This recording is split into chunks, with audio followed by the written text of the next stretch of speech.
Today's guest is a lady that simply markets herself as the wife of a demon hunter. But she's much, much more than that.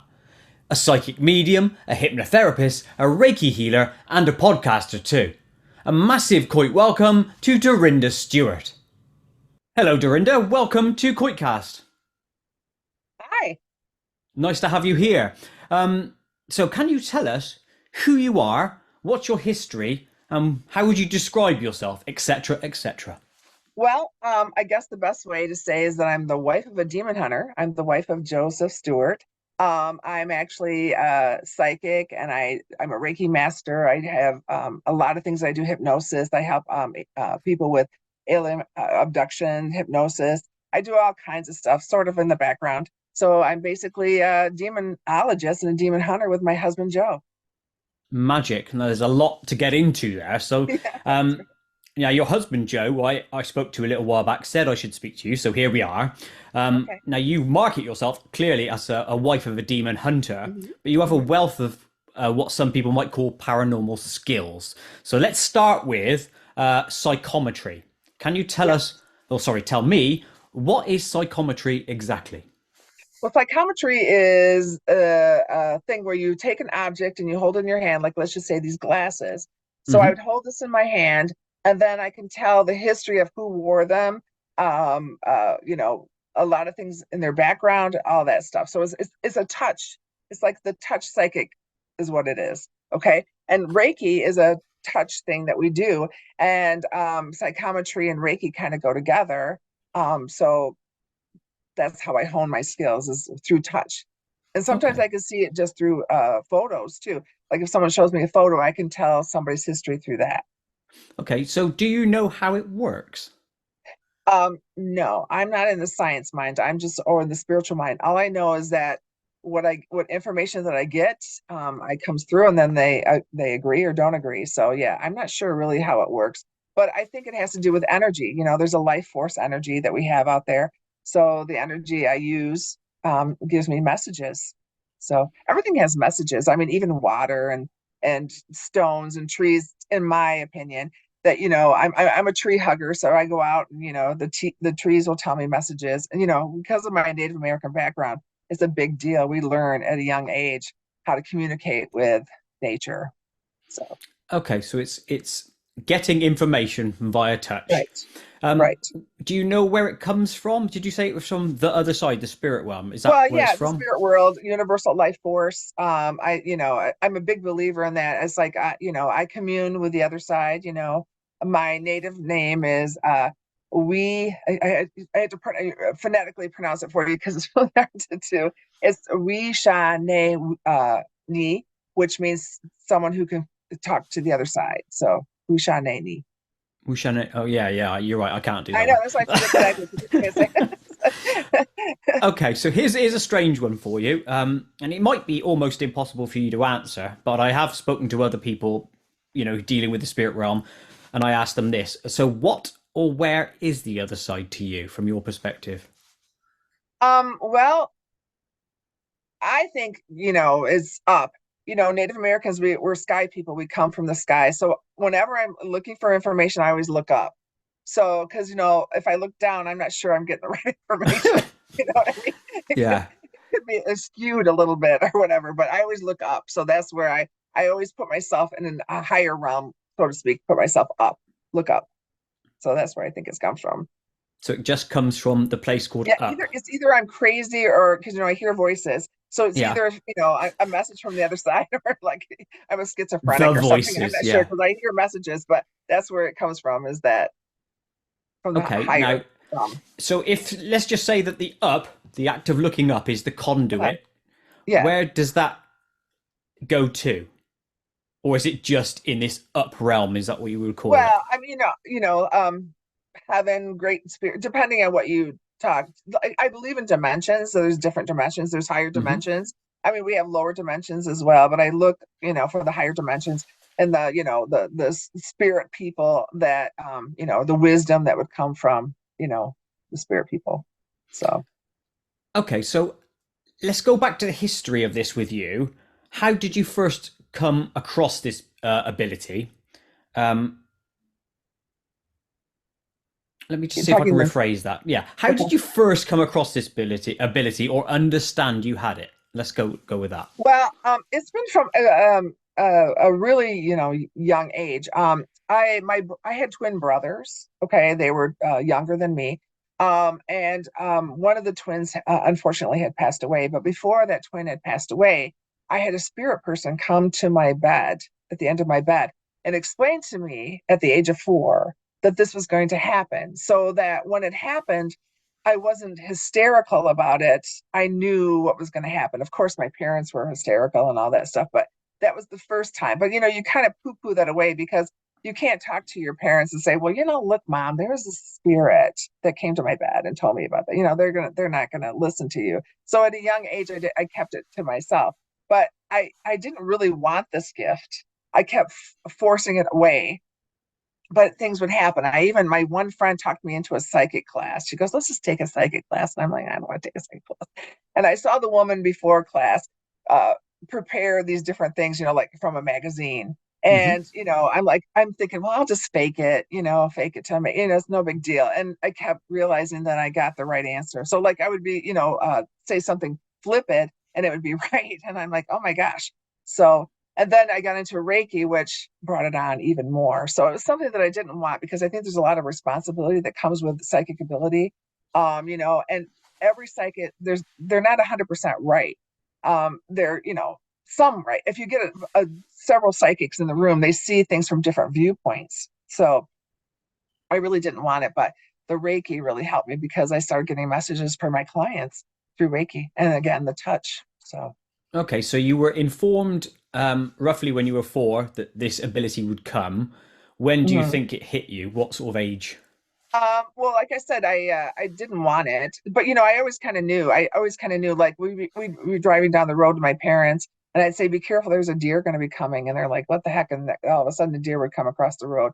So it was sort of like just little things that you would come across, and I would say these things, and it would happen.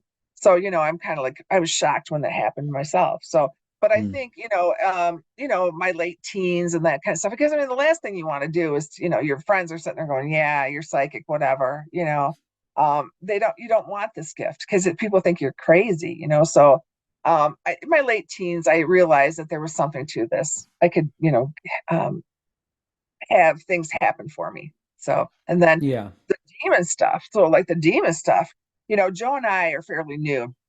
We've only been married 8 years, so this is our second marriage. And I've always been spiritual, into metaphysics. My ex-husband and I, we had a metaphysical bookstore. We did all these things. And Joe was off when we first met. Um, he told me that he was a ghost hunter at first. And I'm like, "Yeah, ghost hunter, okay." And then he goes, "Well, really, I hunt demons." And I'm like, "Oh, okay. Well, you can go do that. I'm just gonna, we'll just date."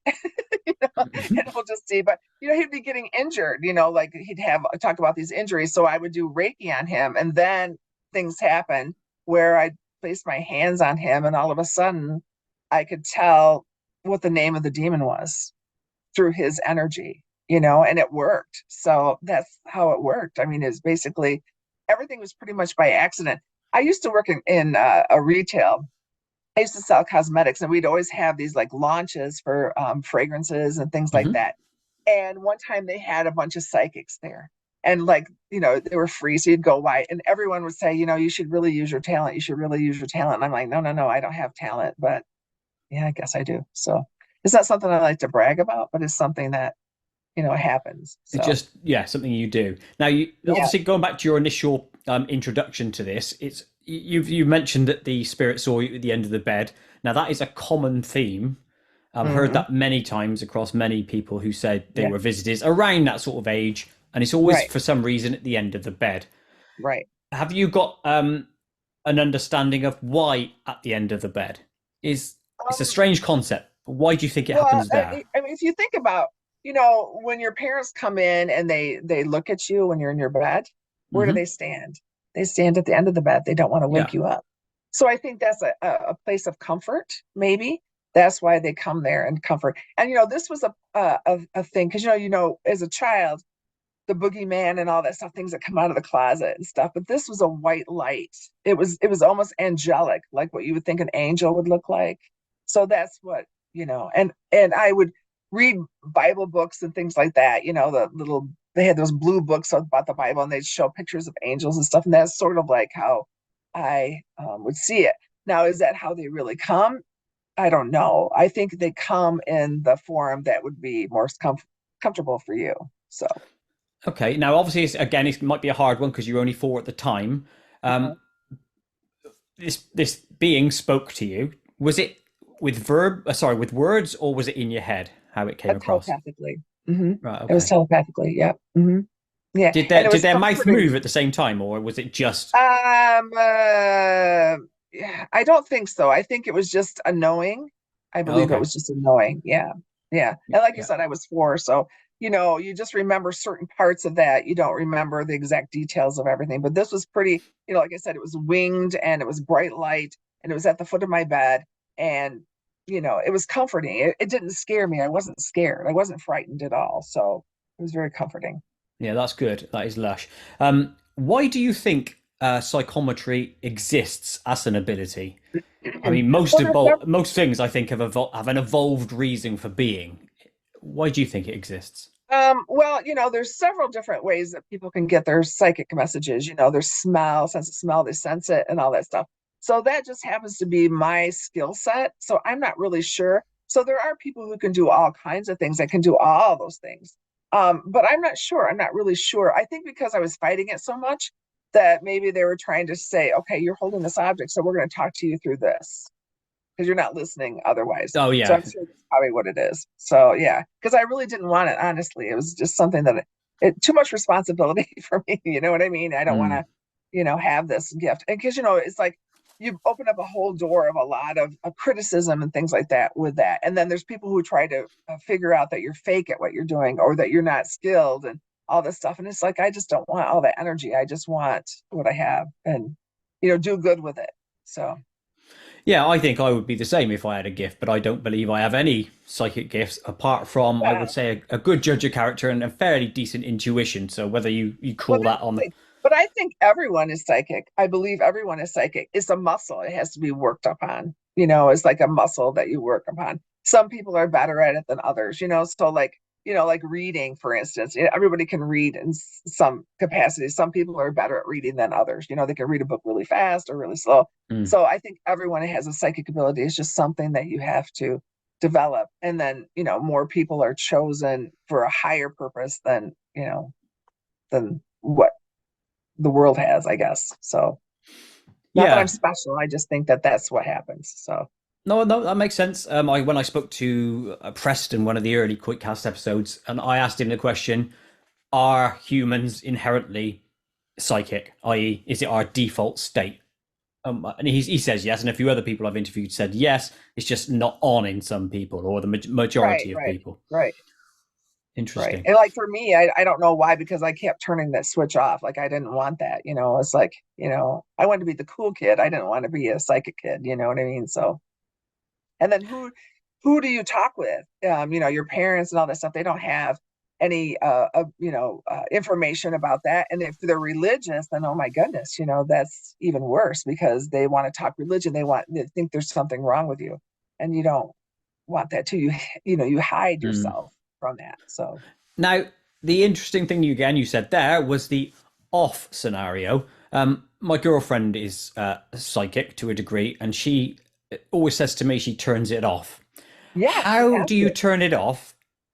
Well, there's different ways that you can do it. So, like with our demonic cases, a lot of times the people that are in that have the problem, they do have some psychic abilities, higher psychic abilities, so they have to turn it off. Now, me, I always look at it like like a car sunroof. I All close it right. off. And some people want to be way open because they want to go on down the street and tell everybody about their dead loved ones and stuff, but not everyone wants to hear that message. So, like for me, when you go into a crowded place, there's voices that are coming at me all the time. So I have to close it off. Otherwise, I'm going to go crazy. So like some people wear a hat. I close it off with the sunroof car type thing. But when important things come, they come through anyway. So you don't have to be wide open to things, because when you're wide open to things, what are you bringing in? There's good and there's also evil. So don't be wide open. So yeah, closing it off is a good thing. So in terms of your sunroof, just so I can understand in my mind, are you picturing an open sunroof and then it closing in your mind, or are you Yes. verbalizing that in your mind? Nope. I'm picturing it. It's I picture it. So it's So all imagery only, really. imagery for me. Yes. Yes. Now someone else might use, the words, because again, in psychic abilities, there's different things. Some people see things. Some people have a sense of things. Some people see words that go across the screen that tells them what's going on. There's a lot of different ways that people get their messages. It's not one particular way. Yeah. That's a weird thing to think about, that, isn't it? Because imagine, Yeah. right, this other side is 100% real and they want to get a message universally to, say, 100 people. Hmm. It's not the same message then, is it? It has to be tailored to the individual it's going to. Right. That then is open to a shed load of different interpretations, Patience. Hmm. Yes. Yes, it's true. which is Yeah. almost, if you think about it, a flaw in the system, because it means that the Right. person this side has to get it right. Right. Right. But I mean, when you think about, like, let's just take the Bible, for instance. The Bible was interpreted several different ways. There's different versions. The King James version is the latest one or whatever. But it's all interpreted. So the words that are written in there are interpreted. So when you play a game of telephone and you tell a message to someone, to five people, the message is different at the end. So, but the core is usually the same. Like if there's one thing, like if there was a kid and a dinosaur. So usually they get the kid and the dinosaur, but they don't know what they did at the, in between. So the kid put the dinosaur in the cupboard, or the kid put they don't usually get that right, but they do remember there's a kid and a dinosaur. So that's kind of thing. The interesting question here is, and it's probably most people want to know, is where did the kid put the dinosaur? I think it was in the cupboard. I don't know. Oh, okay, the cupboard. I'll take that with me.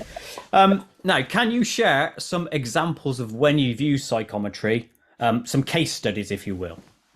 Well, pretty much all the time with our Oh, demon cases. Okay. So what we do is we have a process. So they contact us, and then we usually have a phone call. hmm, So through that phone call, I will listen to what they have to say, and sometimes imagery will come through that. But then, if, like, let's say we live in Michigan and there's someone in England, for instance, they could send me a picture and I could get some information that way as well. So I look at the picture, hold the picture. It's like an energy that comes with everything that we have. We all have energy. Energy is around us everywhere. hmm, So I would, figure out the demon names, or if they even have demons, because everyone that calls us are not under a demonic attack. It could be ghost, it could be mental illness, it could be a lot of different things. sure. So we have to determine what exactly is happening before we go out there, and so we have a process, because we have to protect ourselves as well. But usually, like I said, I can listen to their voice. I can when they hear their voices, sometimes when they're talking to us, I can almost imagine what's happening to them. So there's a lot of different things that go on with that. So Okay, could you give me specifics from a case that you've been on where they've given well, you a for photo or instance, something? uh uh um like, I'm just trying to think. We have so many cases, No, so sure, sure. I'm trying to figure out which one would be the best one. But for instance, this one case, this woman was being attacked and things like that. Then all of a sudden, I saw this little antique mirror thing on her dresser. Okay, Right. and so I said to her, I said, have you bought an antique mirror lately? And then she goes, yes. How did you know? And it's because, and that's where the attachment came from, was the antique mirror that she had bought. So I would see that in my head, this antique mirror on a dresser, and then that's where I got the information from. Hmm. Because But some also, people want to know where they come from. In the demonic realm, they don't always. It's not like, some people call them in, but it's not always like that. It's because they kind of prey on the weak. So if there's someone who has mental illness or anything like that, they kind of prey on them. So it doesn't always necessarily have to be brought in, but I have to figure that out because they want to know, how it happened. So, and if okay, there is deep there. sure. Now, with the psychometry again, are there any limits to it, do you think? Well, I think there's limits to everything, and again, it's on my interpretation, so it's like, you try to give the best information that you can, but of course, I'm sure there's limits to everything, so it's like the message in there is what the message is. It's not going to be the whole novel. It's just going to be probably a chapter. Okay, makes sense. So it's a small amount could come through. Have you ever had in fact, just open up another question. Have you ever had a scenario where instead of like a few words, shall we say, or a couple of images, you've had like a massive download, so to speak? Yes, I mean, there's things that have come in like from the past, which is interesting. So like, uh, I'm just trying to think what would be the best way to say this, but like abuse and things like that have happened in their childhood and stuff. So there's a whole long line. So I think what happens is that whatever information I'm given that helps and is relevant to the case to help heal this person, because it really is all about healing. So I think the information that's given to me, they don't throw a lot of fillers in there. They throw me information that I need to know. Okay, this person was molested as a child, so this is how I'm going to have to approach this particular thing. So some healing has to Mm. begin. So you're getting like a pertinent list of like a bullet point list almost. Right, right, right, Yeah. right, You don't need to know that they went down the shops earlier and bought a couple of cigarettes or whatever. right. I don't need to know that, but the things that are relevant to the case. So the things that are going to help, because my goal is to heal. My goal is to get rid of, the demonic, or to heal the pain, or to heal. I mean, with Reiki, it's all about healing, stress, pain, all that. So that's my job, is to get rid of that particular thing. Okay, to get rid of that core thing is what I'm facing. So that's what I do. So Sure. Now, have you ever been shocked by touching an object, i.e., images, feelings, or understanding, that yeah, sort of thing, rather than an actual electric shock? yeah, no, I haven't. Well, going back to Joe, okay, the first time I had done Reiki on him, this is written in the book, but this is the first time this has ever happened to me. I mean, I was kind of freaking out. I didn't know what to do with all these skills. I had to figure out all the mad skills. But when I was doing Reiki on him, because it's a touch that goes on, and there's a certain way that you do it because you do it with the chakras, right? So all of a sudden, I'm on his chest right here, and when I lifted my hands, there was three scratches that had just appeared on his thing, and I went, "Whoa, what is that?" And Hmm. then three more on the other side. So it almost as if it showed me where he was being attacked by his by the demons.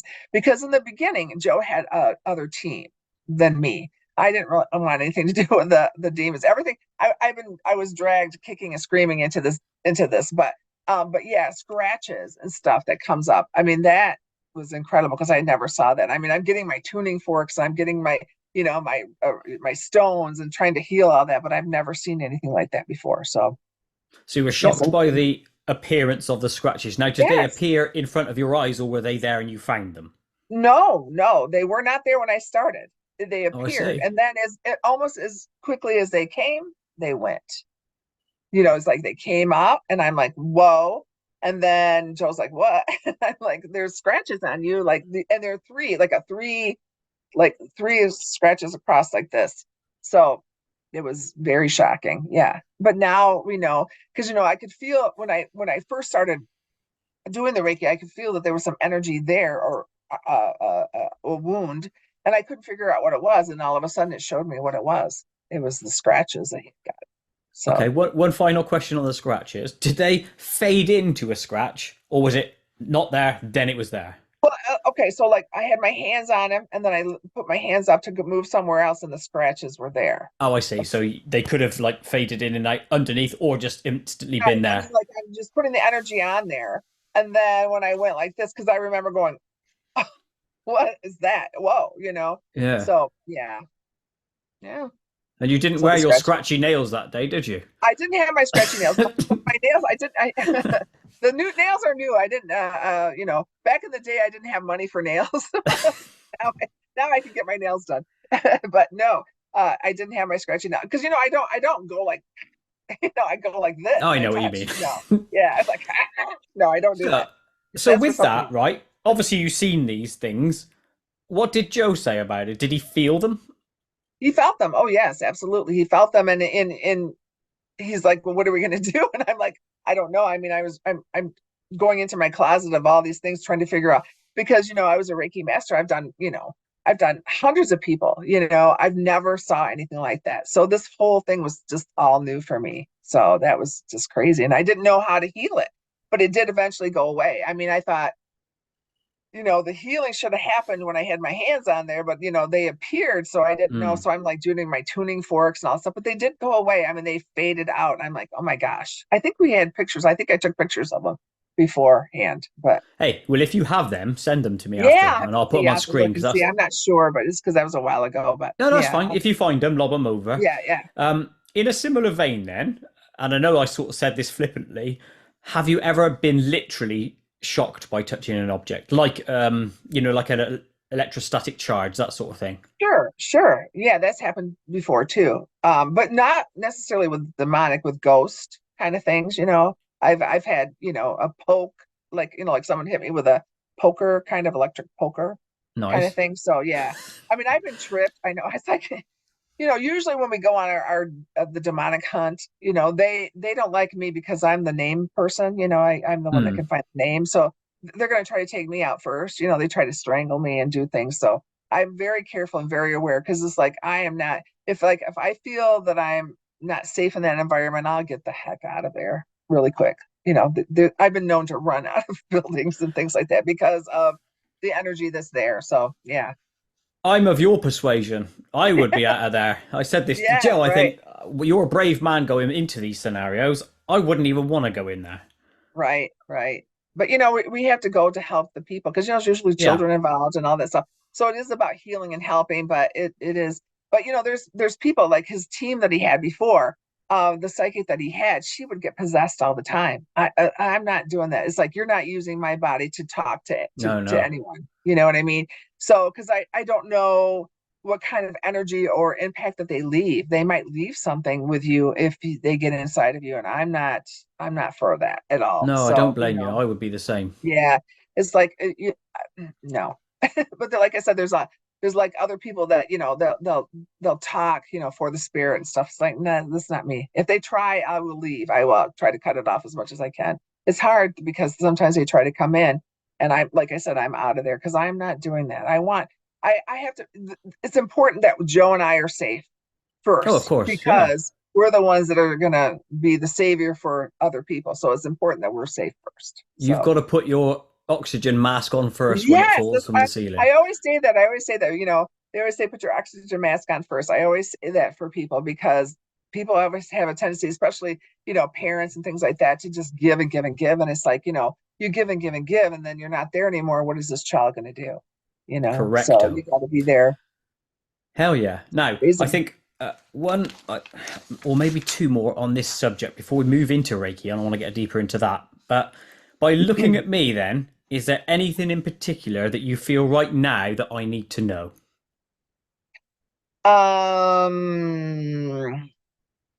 okay. So what I'm getting is that you and your girlfriend are planning a trip. I think you guys should go. Um, you were trying to decide between train and airplane. I say train. That's all I got. Are you guys Okay. going on a trip? Not that I know of. Okay, so something might be coming up. So between train and plane, go the train. So Okay. Well, I'll other keep than that in the that, back I of my don't see head. any demonic around you, so I think you're good there. I don't No, feel any demonic stuff. it's only demonic around me when she's I don't about. say the evil is there. I don't know. I can't help you, but no, it's fine. But that's what I got was a trip that you and your girlfriend were going on a trip. So I don't know if it's for the holidays or something like the Christmas holiday or something like that. So Who knows? yeah, so But it's I'll keep something. it in the back of my head for Yeah, the future, train. that one. Yeah. Okay, so let's move on to Reiki itself. Um, so I know you probably said some of this in the earlier part of this questioning, but what is Reiki then?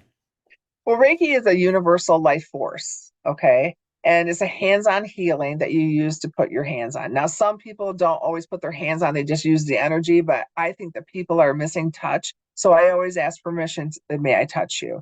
Because I think people are missing touch. But what it is, it works with the chakras and it helps with stress and pain.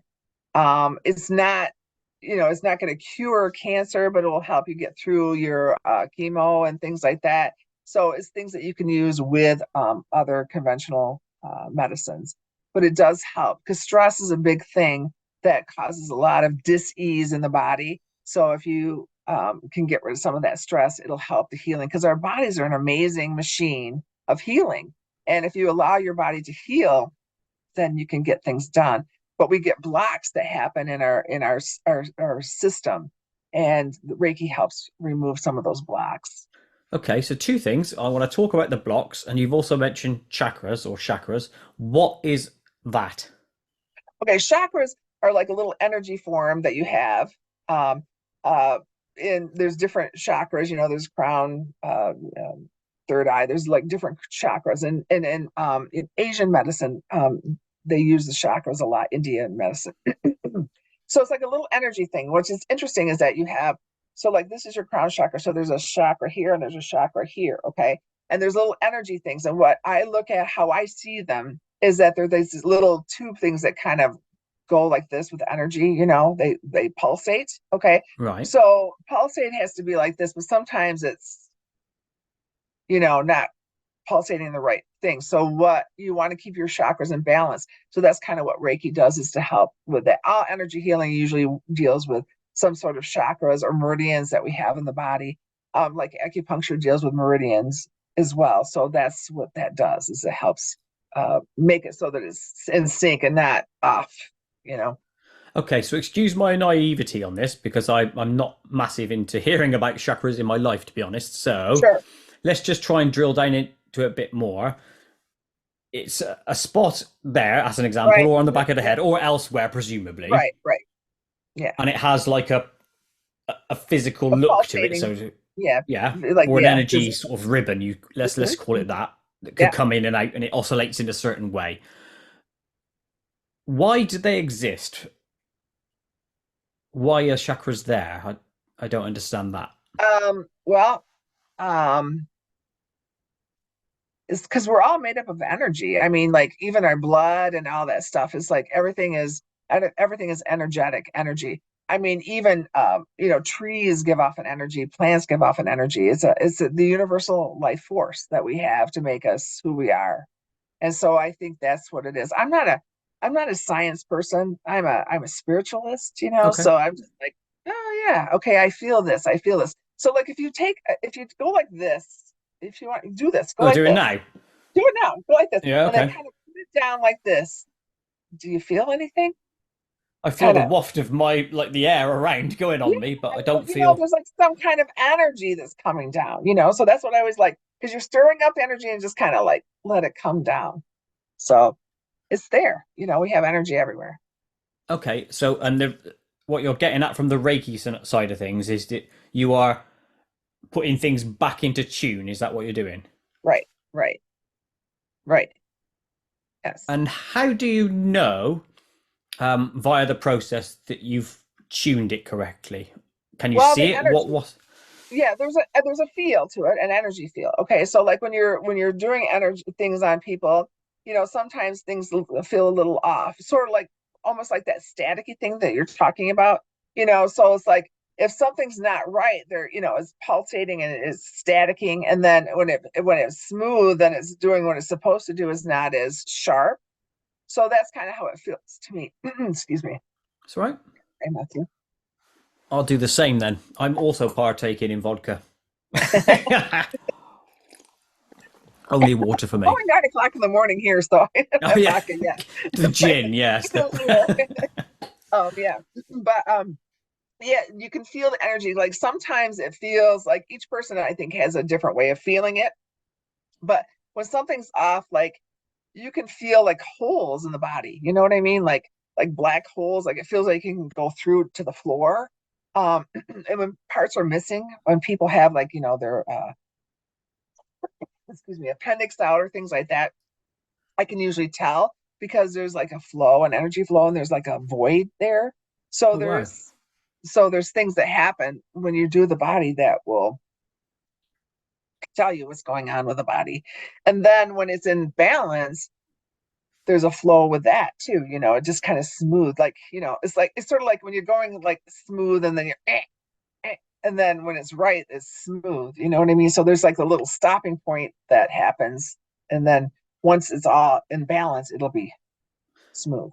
So let's just take my arm as an example, right? At the moment, I got a pain in my arm, right? So say Okay. you were doing the Reiki and you moved your hand over it, it would be like, Yeah. ah, lush, lush, lush, lush, ah, lush. Right. That's Right. that's how Well, it would be, and then you'd I think could feel that's the heat, area. cold. I maybe feel heat or cold, or yeah, a pain. But Reiki has three different levels. So you do have pain in your elbow right now? I do have pain here, yeah. So we there's different levels. Right, Reiki 1 is for healing yourself, and Reiki 2 is for long distance healing, and then Reiki 3 is master, which I am. So let's do an experiment. Why don't we Okay, experiment? Are you ready for experiment? by all Okay, means. this is my little Bigfoot guy because I am a Bigfoot hunter, right? So I'm Excellent. going to give him, and he's going to be you. All Okay. right. Okay. So when you're facing this way, so I'm assuming it is your left. Is it your left arm? Okay. Left So forearm, yeah. I'm going to have you just sit there, and then I'm going to try to get some energy for it. So let's just see if this works here. So now I'm putting myself on the line to see how good a Reiki person I am. But let's No just see. pressure. No pressure or anything. So I'm going to get myself energied up, okay? And I'm going to touch my Bigfoot arm, and I'm going to pretend that he's you, okay? So I'm going to put it on there, and then I'm going to go into my little Reiki trance. So give me a second here, and then you Sure, can sure. tell me if you can feel some energy happening.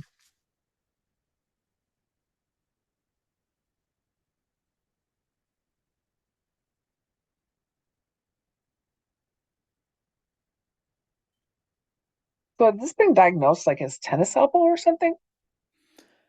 It hasn't really been diagnosed. Okay.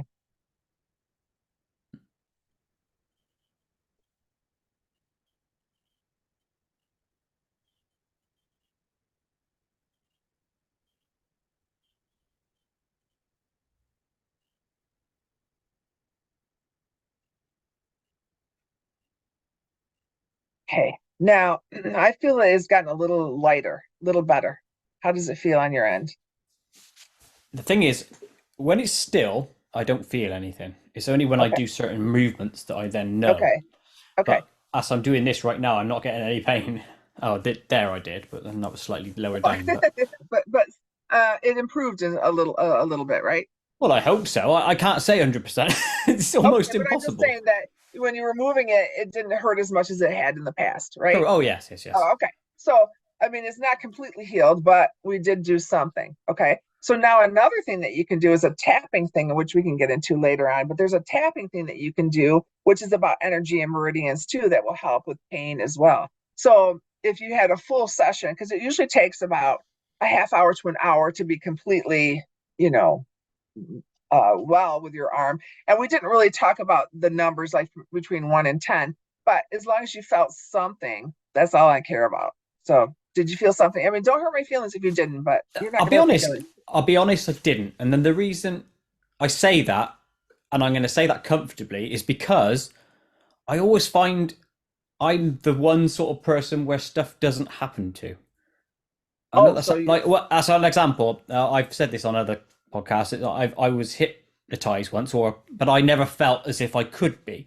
So I don't know whether that's a physical block on my side to say nothing's happening, or I'm not perceptive to any change. I don't know. right, right.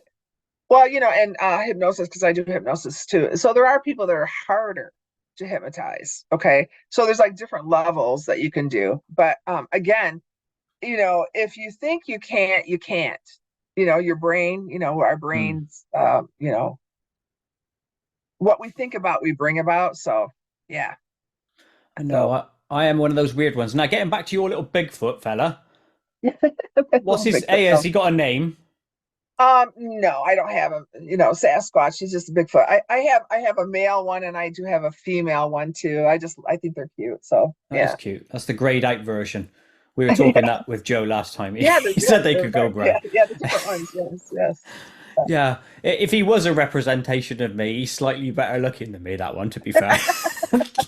The cute and cuddly, is that what you're trying Yeah, to say? that's it. That's not me. I'm the short and spiky one. Right. Yeah. Um, are there any negative effects to you from doing Reiki? Well, it can be draining. It can be draining.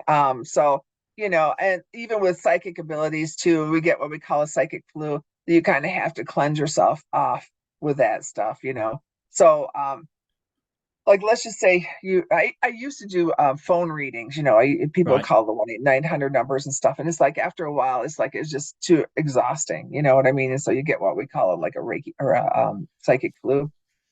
But with the Reiki you get tired as well. So supposedly, it comes from, above and stuff, but it's still, it's your body's the conduit that brings the energy to it, so it does get um fatigued. And because of my psychometry abilities, I can feel the energy of all kinds of things that have happened. Like if they got into a fight with their husband, in the morning, and things like that. All that energy is there, and it can be very draining. So yeah. Okay, so as far as the Reiki goes, right?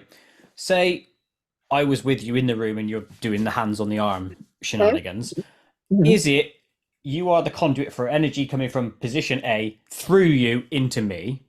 Correct. Is there any blowback from there into you that you then have to Um, disperse? well, if you do it right, no, but there Okay, can be, you know what I mean? Because there's Reiki symbols and stuff. So like, I didn't even do any symbols or anything. I just threw that in there. But like, if we did a session, like if I was doing a true long distance session, I would Reiki the whole thing, because this right here is probably connected to this, to the back. There's going to be a lot of different things that could be going on. So I'm going to be healing the whole thing, not just that sure. spot. Just wanted you to feel the energy if you could, and if you can't, that's okay. Yeah, I'm one of those gimps that just doesn't But isn't maybe you don't sensitive know to what things you're like that. feeling. You know what I'm saying? Like sometimes, what does that feel like to you? I mean, what is energy to you? It might not feel that, stuff. Yeah. But I mean, this right here and stuff, it's like I can feel that, and other people can feel it, but that doesn't necessarily mean, Now, another thing that came to mind a few minutes ago when we talked, and you said you felt the hole in someone, i.e., when they had no appendix, you sort of like, oh, there's a dippy there, like there should right, be something, but now it's right, nothing. Have right. you done that on somebody who's lost a limb and then you felt the Yes, and limb? the phantom limb, the Yeah. phantom limb. So yes, I have done that before too, with someone who had lost fingers. All Not a right. whole limb, but the fingers. Okay, and then I Reiki them, and I could feel like the finger and like the tip of the finger and all that stuff, which is really kind of freaky. Is when you first have it happen to you, and then they feel the same thing too. But I mean, the phantom limb is something that people experience, amputees do as well. Yeah. So. Now, do you think that's because, right? Let's just say a hand here, right? We'll look at it this way. There's a field, electrical field, or whatever it is, that's just off the finger, and it does look like that. Yeah. Yeah, And then if someone loses this, that energy field is still there in the shape of a finger. So that's what yeah, the phantom limb is, and that's what possibly you're feeling. That like energy field that's possible. still there. Yeah, because I'm not scientific, but that's Sure, possible sure. possibility. I mean, I believe in that is very much so. I believe that we all have energy, and that it can be outside the body. Because like our energy field, like if like um they talk about the energy field. It's like when someone, I always tell someone, if there's someone that comes into the room that they don't like, make yourself big, make your light out, because that's like a protection, to Oh, I protect see. yourself. And so with Joe, we talk about, with the demons and stuff. Excuse me. It is 9 o'clock in the morning. I haven't had No, my, that's fine. I have my You haven't had your vodka raspy yet. I voice. I got my know. raspy voice happening, from the party and the smoking. No, I don't smoke, but but to protect yourself, the energy field and stuff. So yeah, there's a movie out there called The Celestine Prophecy, and it talks about the energy field that you have. So, so you just make yourself bigger. And that's something that your girlfriend can do too. When she goes into a crowded place, just visualize her light going further out to protect herself. Now, is So, that? Do you think that's what the aura is? yeah, exactly. That's your aura. Yeah. Yeah. Interesting. Cool. Now, is spiritual healing and Reiki the same thing? I guess you could say, yeah. Well, it depends, because the word spiritual can mean several different things. Religious things are spiritual as well as the metaphysical spiritual. So, I in the metaphysical term, spiritual and Reiki are the same. So, but in a Christian belief, it might not be, for them. So Sure. Some people believe in hands-on in the Christian faith, and some people don't. So it's all convoluted over there in the, the Christian thing. It's like hands-on healer in the Christian faith is great, but a hands-on healer in metaphysical is a witch or something. You know what I mean? So, Yeah. so Burn her. yeah, Now, burn at the stake. is you said with Reiki, your version is physically touching the skin. Yes, Can you do the same thing by being just off the yes, skin? yes, yes, yeah. Yes, you can. You can feel the energy up above too. But my whole thing is that I want to touch because a lot of people don't have touch in their life. You know what I mean? So Okay. it's a to me, I think it's giving them something that they might not have when they grew up or something, like a hug or something like that. I think it's, hugs are important. So that's Hmm. why I always do it like that. And, I mean, I could take some great risk into running into some negative energy, but I protect myself. Is very important. That protection is what you do, like you said, put the mask on first before I go out there and heal the world. So Hey, have you ever heard of a thing called brain tingles? brain tingles. No, I haven't. I always thought this was me on my own, right, where this happened to, and there's a reason I'm bringing this up, and I'll connect it in a second. But when I used to be a kid, right, and we'd invite, I know, mates of mine over, and we'd play with our Star Wars figures. By the very fact that my mate was touching my Star Wars figure, I'd felt this tingling sensation in the back of my head, right, like, ooh, that's mine. He's touching something of mine. It Uh-huh. was weird, and it's like spark. The best way I can describe it is like sparkly tingles just going off in the back of your head, like an amazing feeling. Not quite what's that word? An orgasmic feeling, not that sort of way, but just like a light, amazing feeling that I've never had Uh-huh. before. And I wondered if that's the same thing where you mentioned the connection, i.e., the touch, Mhm. that other people report the same thing. Are Have you you ever sure you're heard not of it? psychic? Are you sure you're not psychic?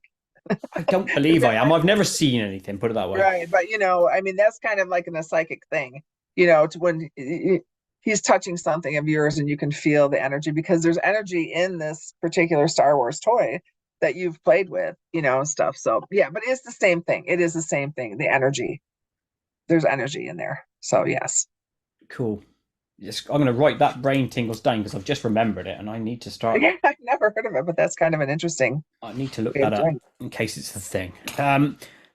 Okay, now does it. You Reiki gonna write a book all? on this now? Okay. Well, I'm going to look it up On and brain try and tingles. work out what's Okay, yeah, going on. yeah. You should, author a book on that. That'd be really cool. So. I can barely write to save my life. Um, does it always work, or are there times when this ability just isn't there?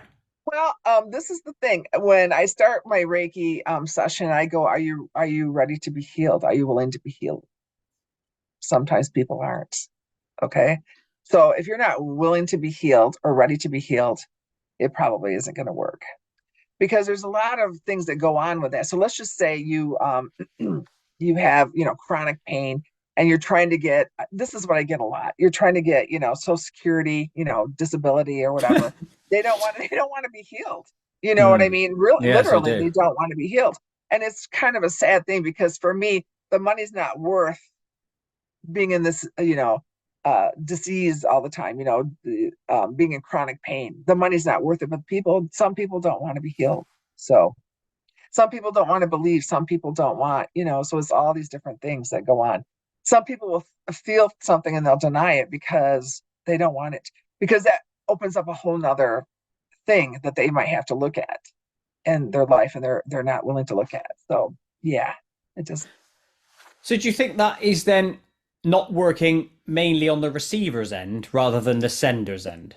correct. Yes. Yes. Because I mean, I've done a bunch of this. So it's like, I'm the conduit. Why, it's like I've done a bunch of these different things. So, it's universal life energy.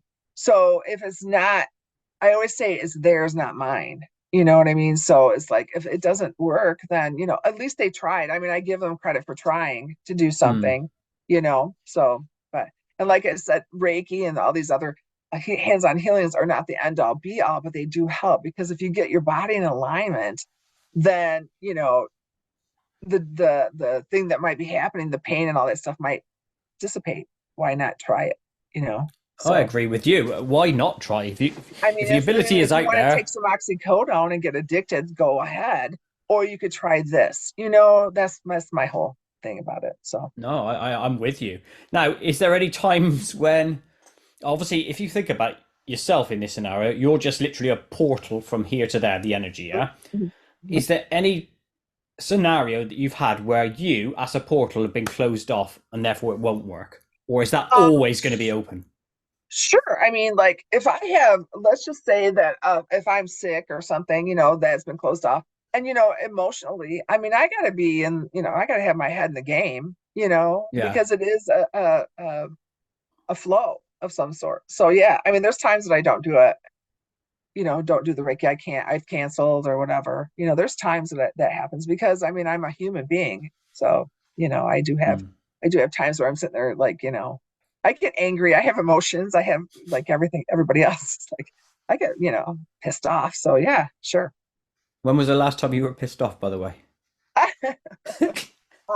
Let's see. No, Yeah, a few minutes no, ago when you no, asked that I'm question. married. What do you mean? No, I do have a funny story. I have a funny story. It's a demon story, but I was pissed off, and it was really interesting because I was trying to not help this person, which was stupid because I should have. But what happened was is that Joe, um, the group that we have, the Society of Demonologists, there's people that join in, but they don't really realize what goes on because they're looking for a big battle and all that stuff, and it doesn't always happen like that.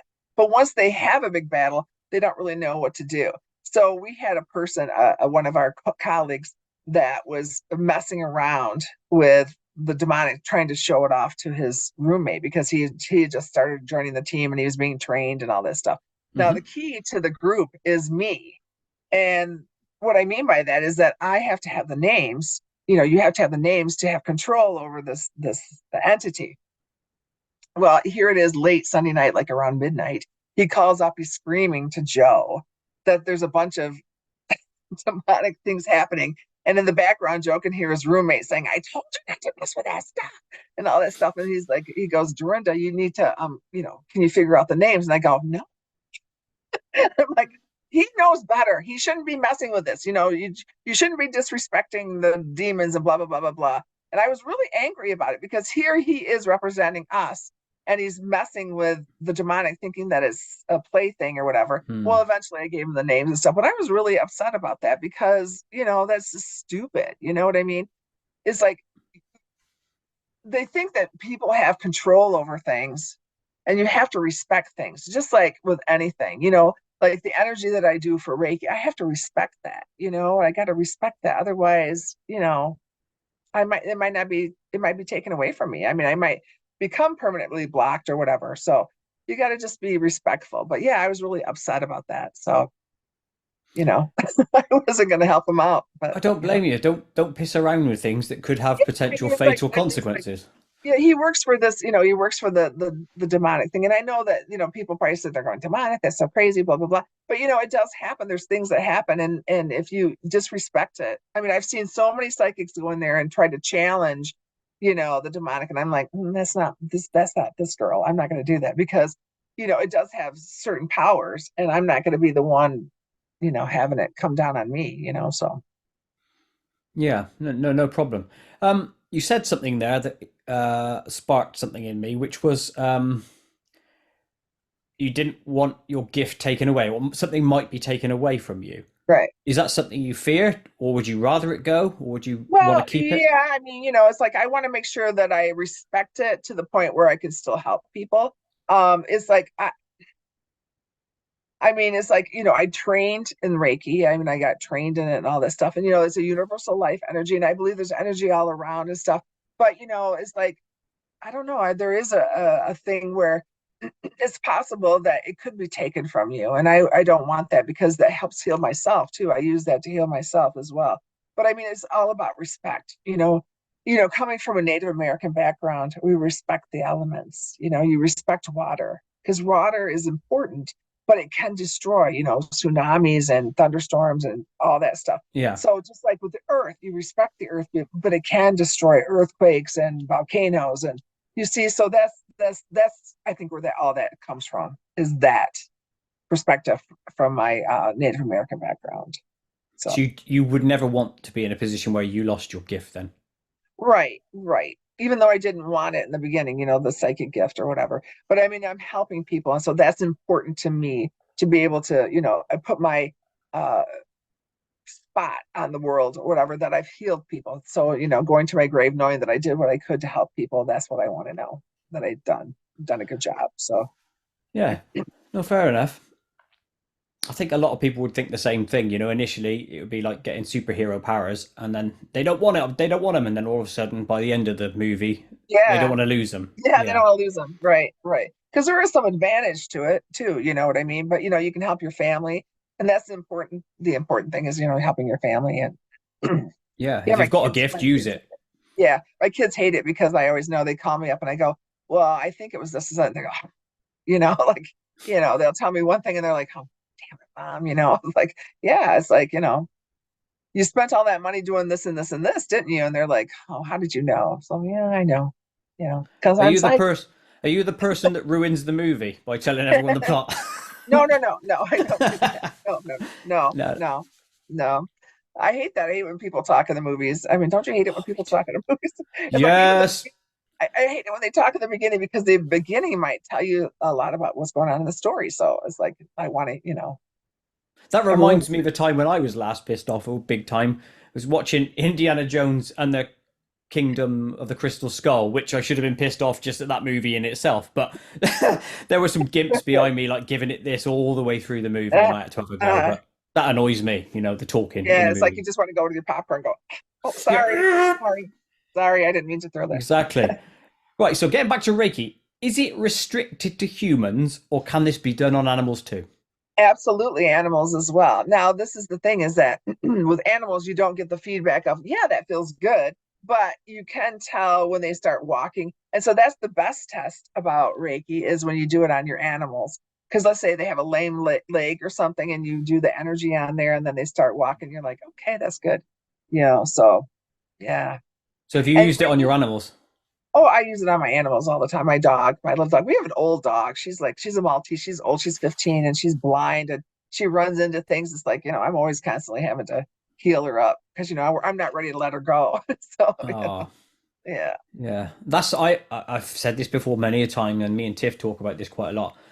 It's going to make me sound like a horrible person, but I always feel as if when an animal passes away, it's worse than when a human does. I Am know, I but alone in that? I know. No, I think that we treat our animals like children anyway now. And this is the thing. There's been a whole rage of a lot of dog bites that have been happening lately here in the United States. And it's because, they're not disciplined. Dogs have to be disciplined about a certain way, and they're not disciplining their dogs because they don't discipline their children. Why would they discipline Hmm. their dogs? And then these dog bites have been happening. But yeah, it's true, because they're your companion. No matter what, when you come home, they're always happy to see you.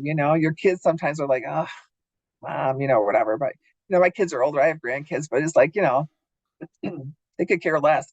I mean, if I don't hear from them unless I call. You should be calling me. They don't call me. So my kids are listening. Call your mother. No, Call your mother, god damn it! Do it that's now. right. That's We've right. got right. We've got this strange dog called Nibs, and he is a very strange dog in that we'll go on holiday for 2 weeks or whatever, and as soon as we get back, it's like he doesn't care that we've come back, right? Which He's is mad at unusual. you. Well, I don't. Maybe it is, but you always see these like videos online of like a I don't know, a war hero comes back and then his dog sees him. He's like all over him, licking him for like 5 minutes. Our dog's Yeah. like, nah. But if we leave the house for 1 minute and come back in, he's like, yeah, ah. Weird. So who do you have watch your dog? Maybe they like them better. I don't know. It must be that then. Oh, me and Tiff are just crap with dogs. Who knows? Um, They're different. now, That's you why. may not know this one because you've mentioned throughout a number of times that you're not sciencey, but I'll ask you just in case you do know. So, is there a scientific study or anything out there that states that Reiki is a real phenomenon and that they've recorded it somehow or recorded proof? Mm, I'm not familiar with that. I know that it's very popular here in the United States. Um, I don't know. Is it popular over there in the UK?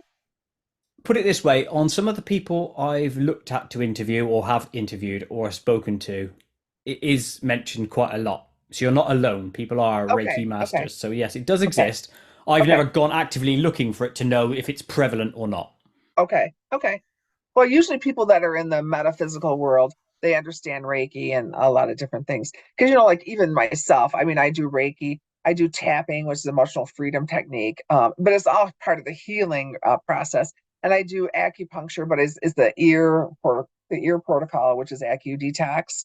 And then I do the hypnosis. And the hypnosis, when I started out, was just for habits like stop smoking and all that stuff. But then because of the people that I run into now, it's more of the alien abduction type things, and it's kind of scary in some aspects. But what I find interesting about that particular thing is that there's a lot of people out there that talk about alien abductions in a positive way, but in my practice, it's not positive. So Okay, well, let's interesting. park that one a second because I'm going to come to that in a minute. I Okay. think that's a good. So, alien, let's call it abduction.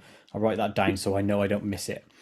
So, I've got three more questions on the Reiki topic, and then we will branch into the tapping that you mentioned because I don't know Okay. what that is. So, we'll go Okay. into that. Okay. But in terms of Reiki, do you think anyone can do it?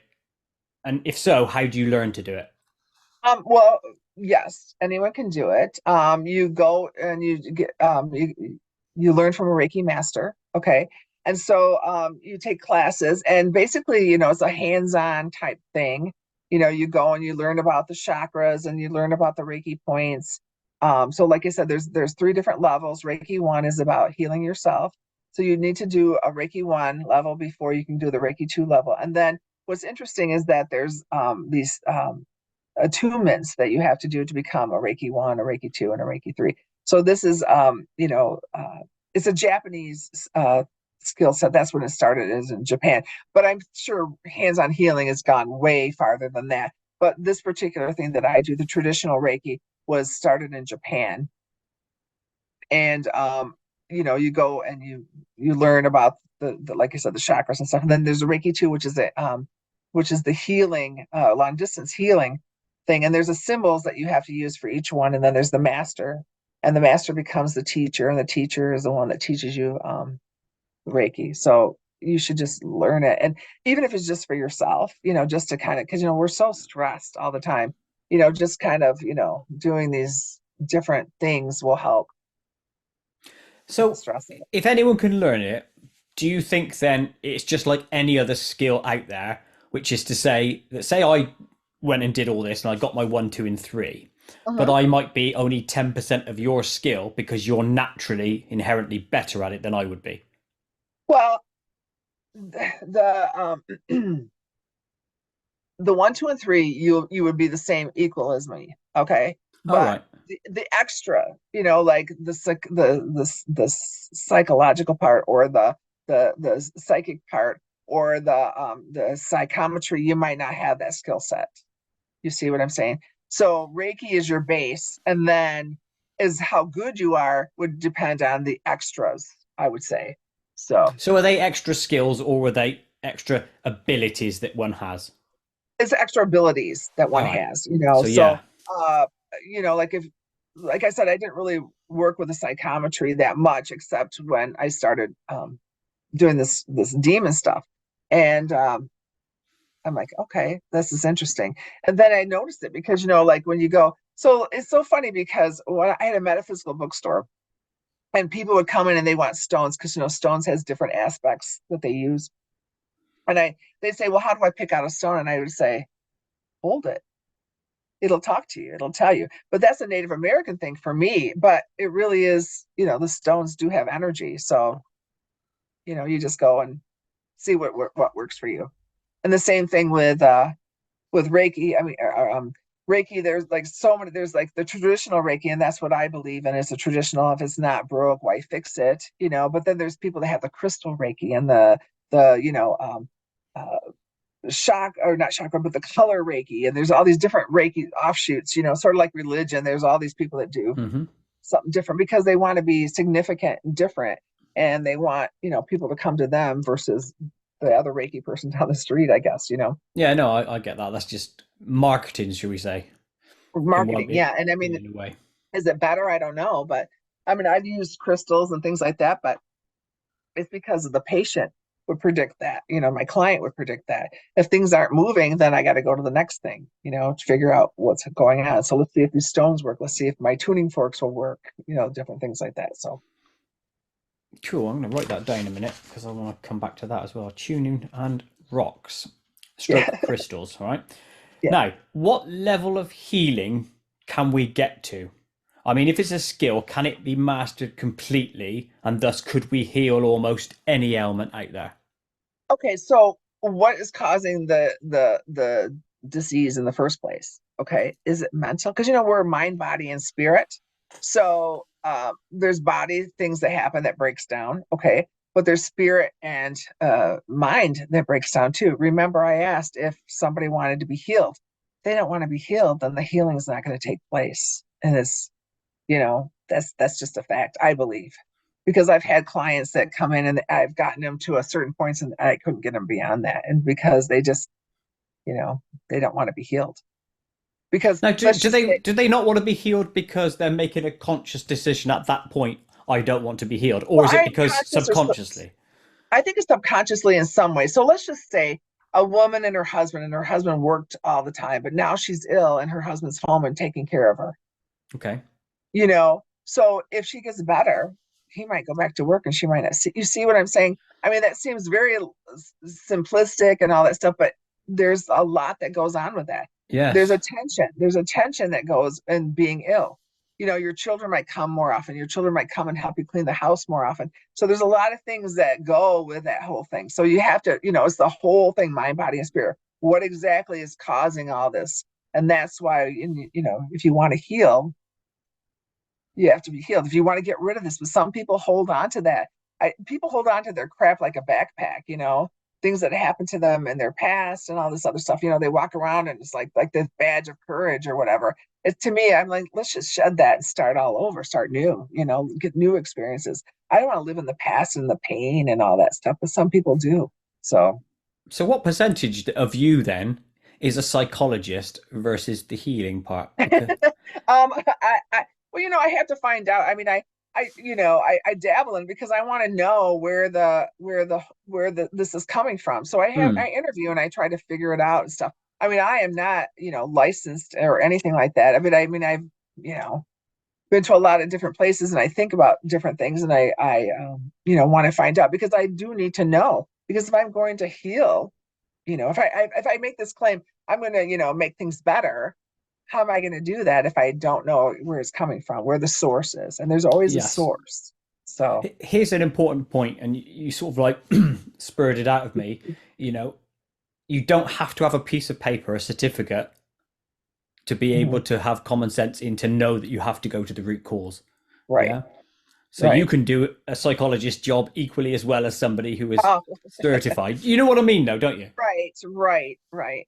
Yeah. Yeah, because everything, like you said, everything has a cause. And I just want to know. And it's like, if I could give one person a day, even a day, to feel different than they did when they came in, I've done my job.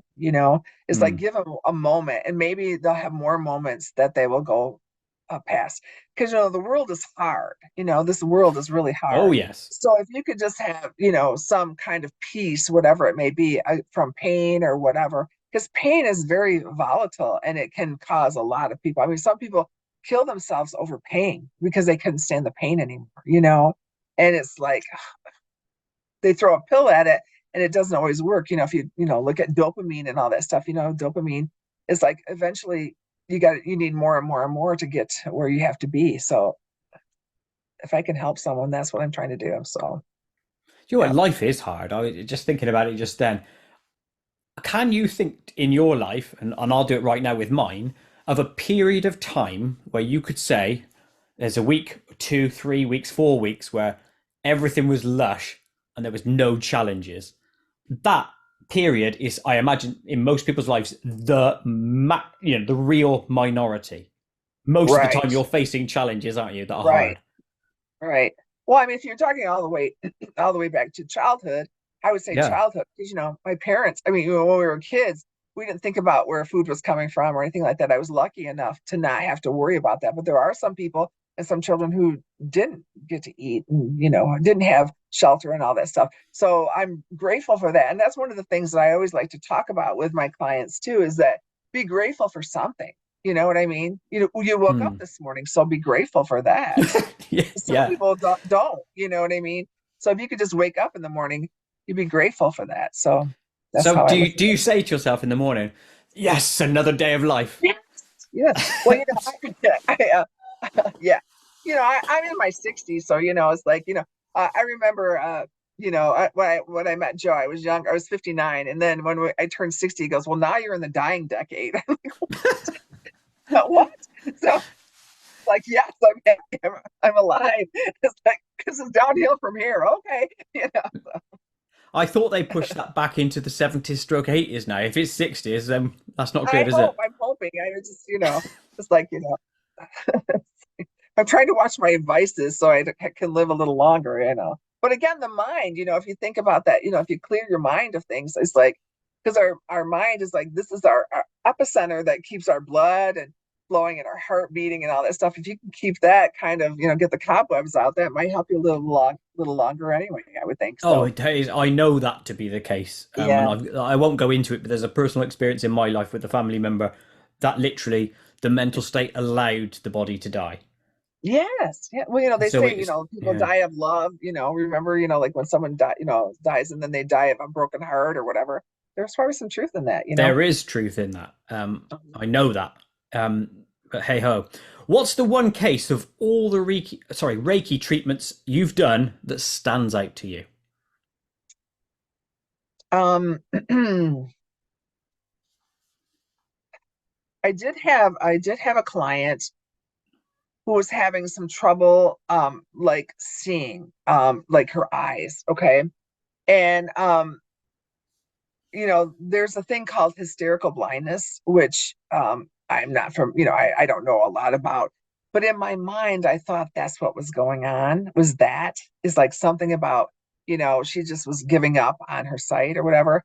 And I helped improve it. I mean, it's not complete, but I helped improve it. But that made me feel like it was worth doing that, because of course she's like, no, it's not. People are, they get offended. No, that's not it. Okay, all right, well, let's just see, so I brought it up a little bit where her eye doctors, she improved a little bit. I mean, she still had to wear glasses and stuff, but she wasn't going blind. Hmm. So that was the one that stands out the most to me. I mean, there's a lot of emotional stuff that happens. I mean, when you do a Reiki session, there's a lot of crying and stuff sometimes too. So it's really emotional that goes through. Even in psychic things too.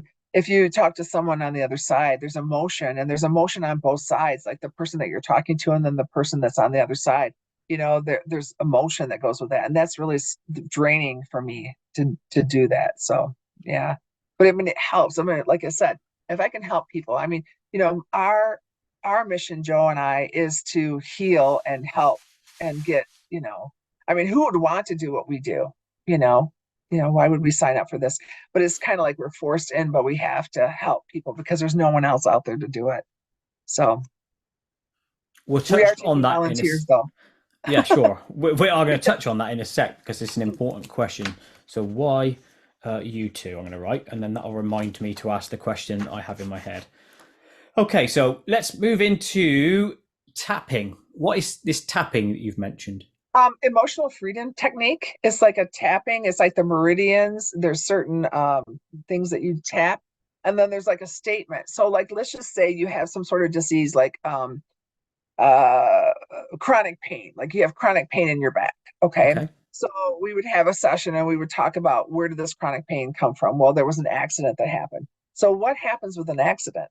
Okay, is like you have an anger with this because of course you don't want it to happen, but it did happen. But you have this anger with it, so what do you do next? So you have to get rid of the anger, and then you have to, and then we have these statements. It's like, even though I have this pain in my back, I, appreciate myself.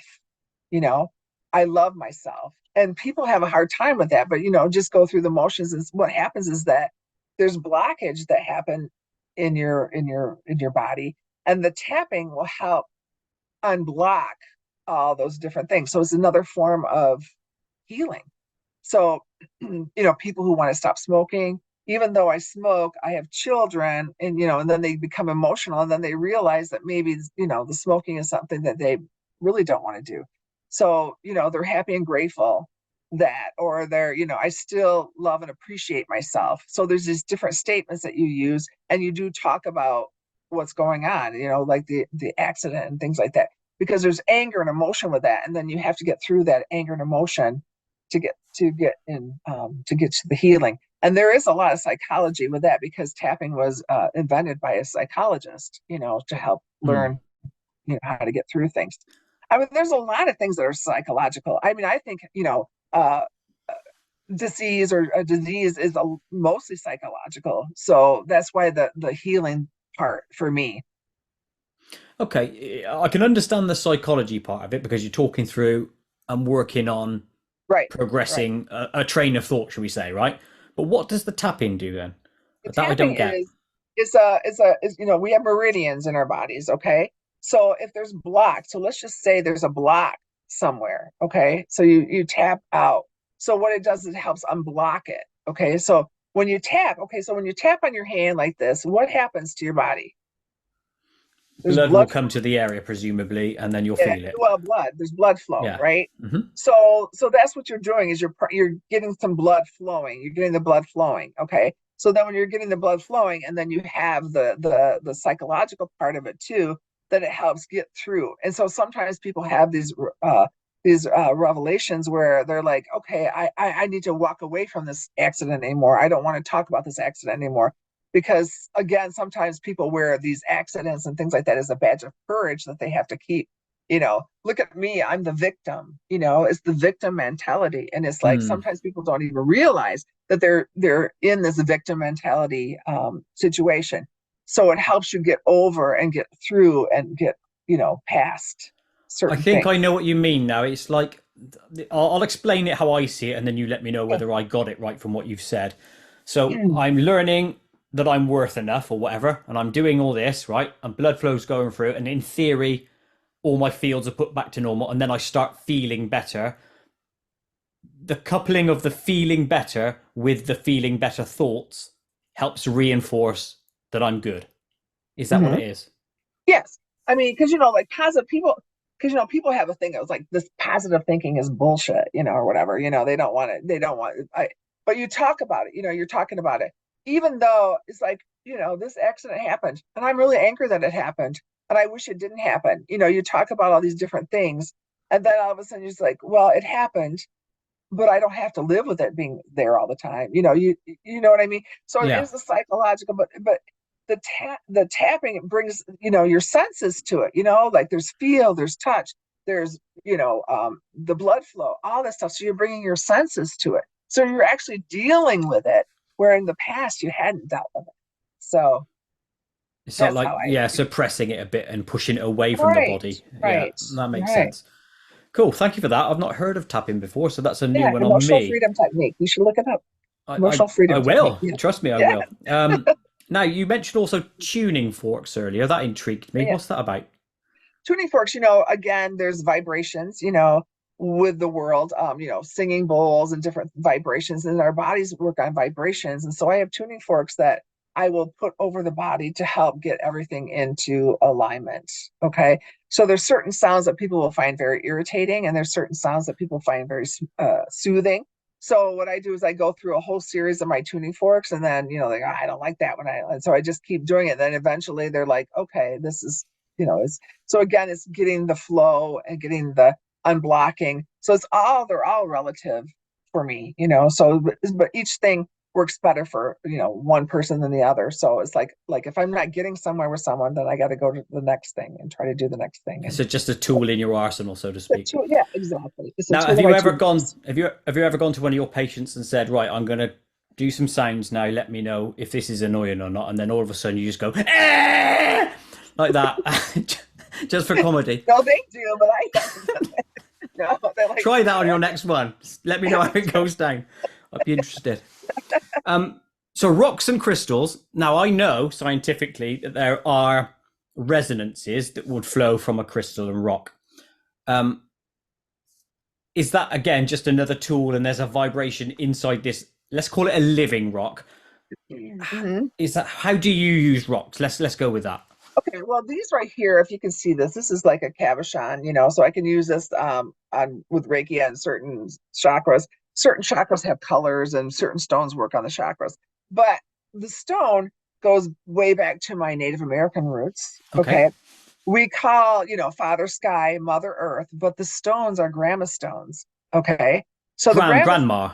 Did you say grandma, like your grandma? grandma. Yeah. Yeah, Yeah. grandma. Yeah, grandma stones. So you go and you sit with a rock. So like let's just say you have your favorite fishing hole, right?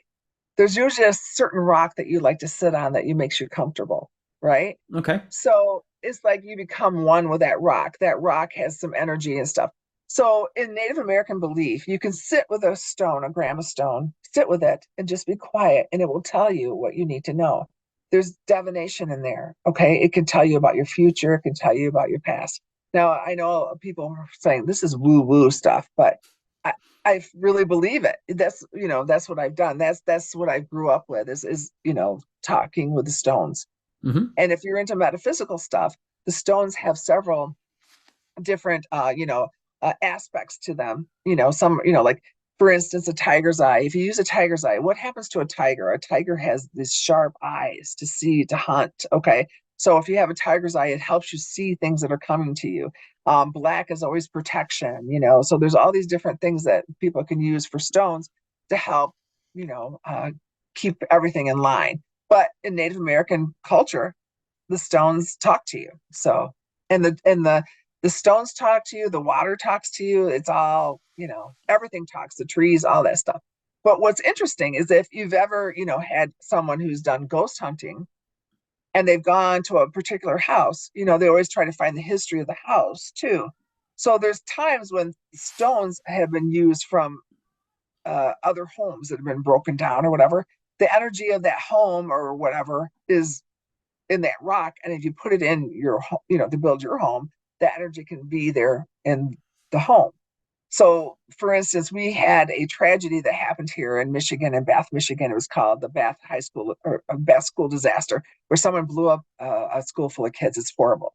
They used Crikey. it was horrible. They Mm. used some of those stones and built some houses in Bath, right? And so we've been Right. running into cases where they've had those stones and they've had some, you know, demonic or whatever kind of things happening there from those stones. So the stones have memory. Water has memory, you know. And I know that some people, like you said, some people are like, some people have been arrested saying statements like that. Water has memory. But Emoto has a book called the Secret Life of Water or something like that, and it The talks about Japanese water. guy, isn't it? Yeah, the Japanese guy, Yeah, the I've heard Japanese, this. yeah. And the crystals, and it's like if you have some positive things or negative things, how the crystals form. And the crystals will form, beautifully with a positive, and they would be misshapen with the negative. So, Mm. what are we made up of? 70% water, liquid, so Banana. I. yeah, right, right, all kinds of stuff. You know what I mean, though? I mean, if it has energy, then that would explain a lot of things. So, Mm. So so I rocks, believe the another stones. tool in your arsenal. Yes, rocks. Yes, my This is grandma stone. quality. Now, as part of your hypnosis mentionings earlier, you touched on alien abduction, and you said um, Mhm. recently you're seeing more of that. Can you give Yes, me a case without giving any details, because obviously it's client privilege, etc., of sure. an alien Oh, abduction hypnosis yeah, session? I have a one of my favorite ones. This particular person, he actually are you familiar with okay, I'm trying to remember what it is. Amityville, New York. Are you familiar with the Yes. haunting in Yep. Amityville, New York? Hmm. Okay. So there was a murder that had taken place and they believe it was a haunting. Well, he lived in Amityville and he had that tattooed on his arm, which I thought that was interesting. There was a conversation started with that. So anyway, we did a session with him, and he actually had a psychologist that had recommended me to come in to do this hypnosis. Okay. So we Okay. came in and do this hypnosis. So she was there too for, moral support or whatever. And he went in. And he had this great battle with this entity that he was believed was an alien. And at the end of the session, he actually conquered this thing in his mind in his session, and it made him feel better, and his life kind of changed a little bit. But the alien abductions is it's really scary when you do these hypnosis, because these people get panicky and they're frightened and they relive the things that supposedly happened to them, in this abduction. And you have to sit there and tell them that they're safe, and you have to try to, get them. And they want to know, this is the thing, is that, they want to know what's going on and stuff. So my job, which is really difficult, is to calm them down and let them know that it's okay. And in my mind, it's not okay, because they were taken, in their mind, they were taken without their, permission and all this other stuff. Now, do I believe in aliens and abductions? I don't know. I've never had it happen to me, but I believe what they believe is in their mind. They believe it, that they've been abducted, so there's a lot that goes on with that. So my job is to try to calm them down and just to say that they're safe and that, they can't, they're not going to harm you. But, in the reality, it's kind of a lie, because if they are being abducted, they can be abducted at any time, so, but there's a lot of people that are, going through these alien abductions. But what I find interesting is that I don't find anything that's positive about it. Because when you talk, even in the Native American culture, they talk about, the sky people are giving them knowledge and things that are beyond what we can comprehend, and is all positive and stuff. But that there are some that talk about these horrific, malevolent abductions.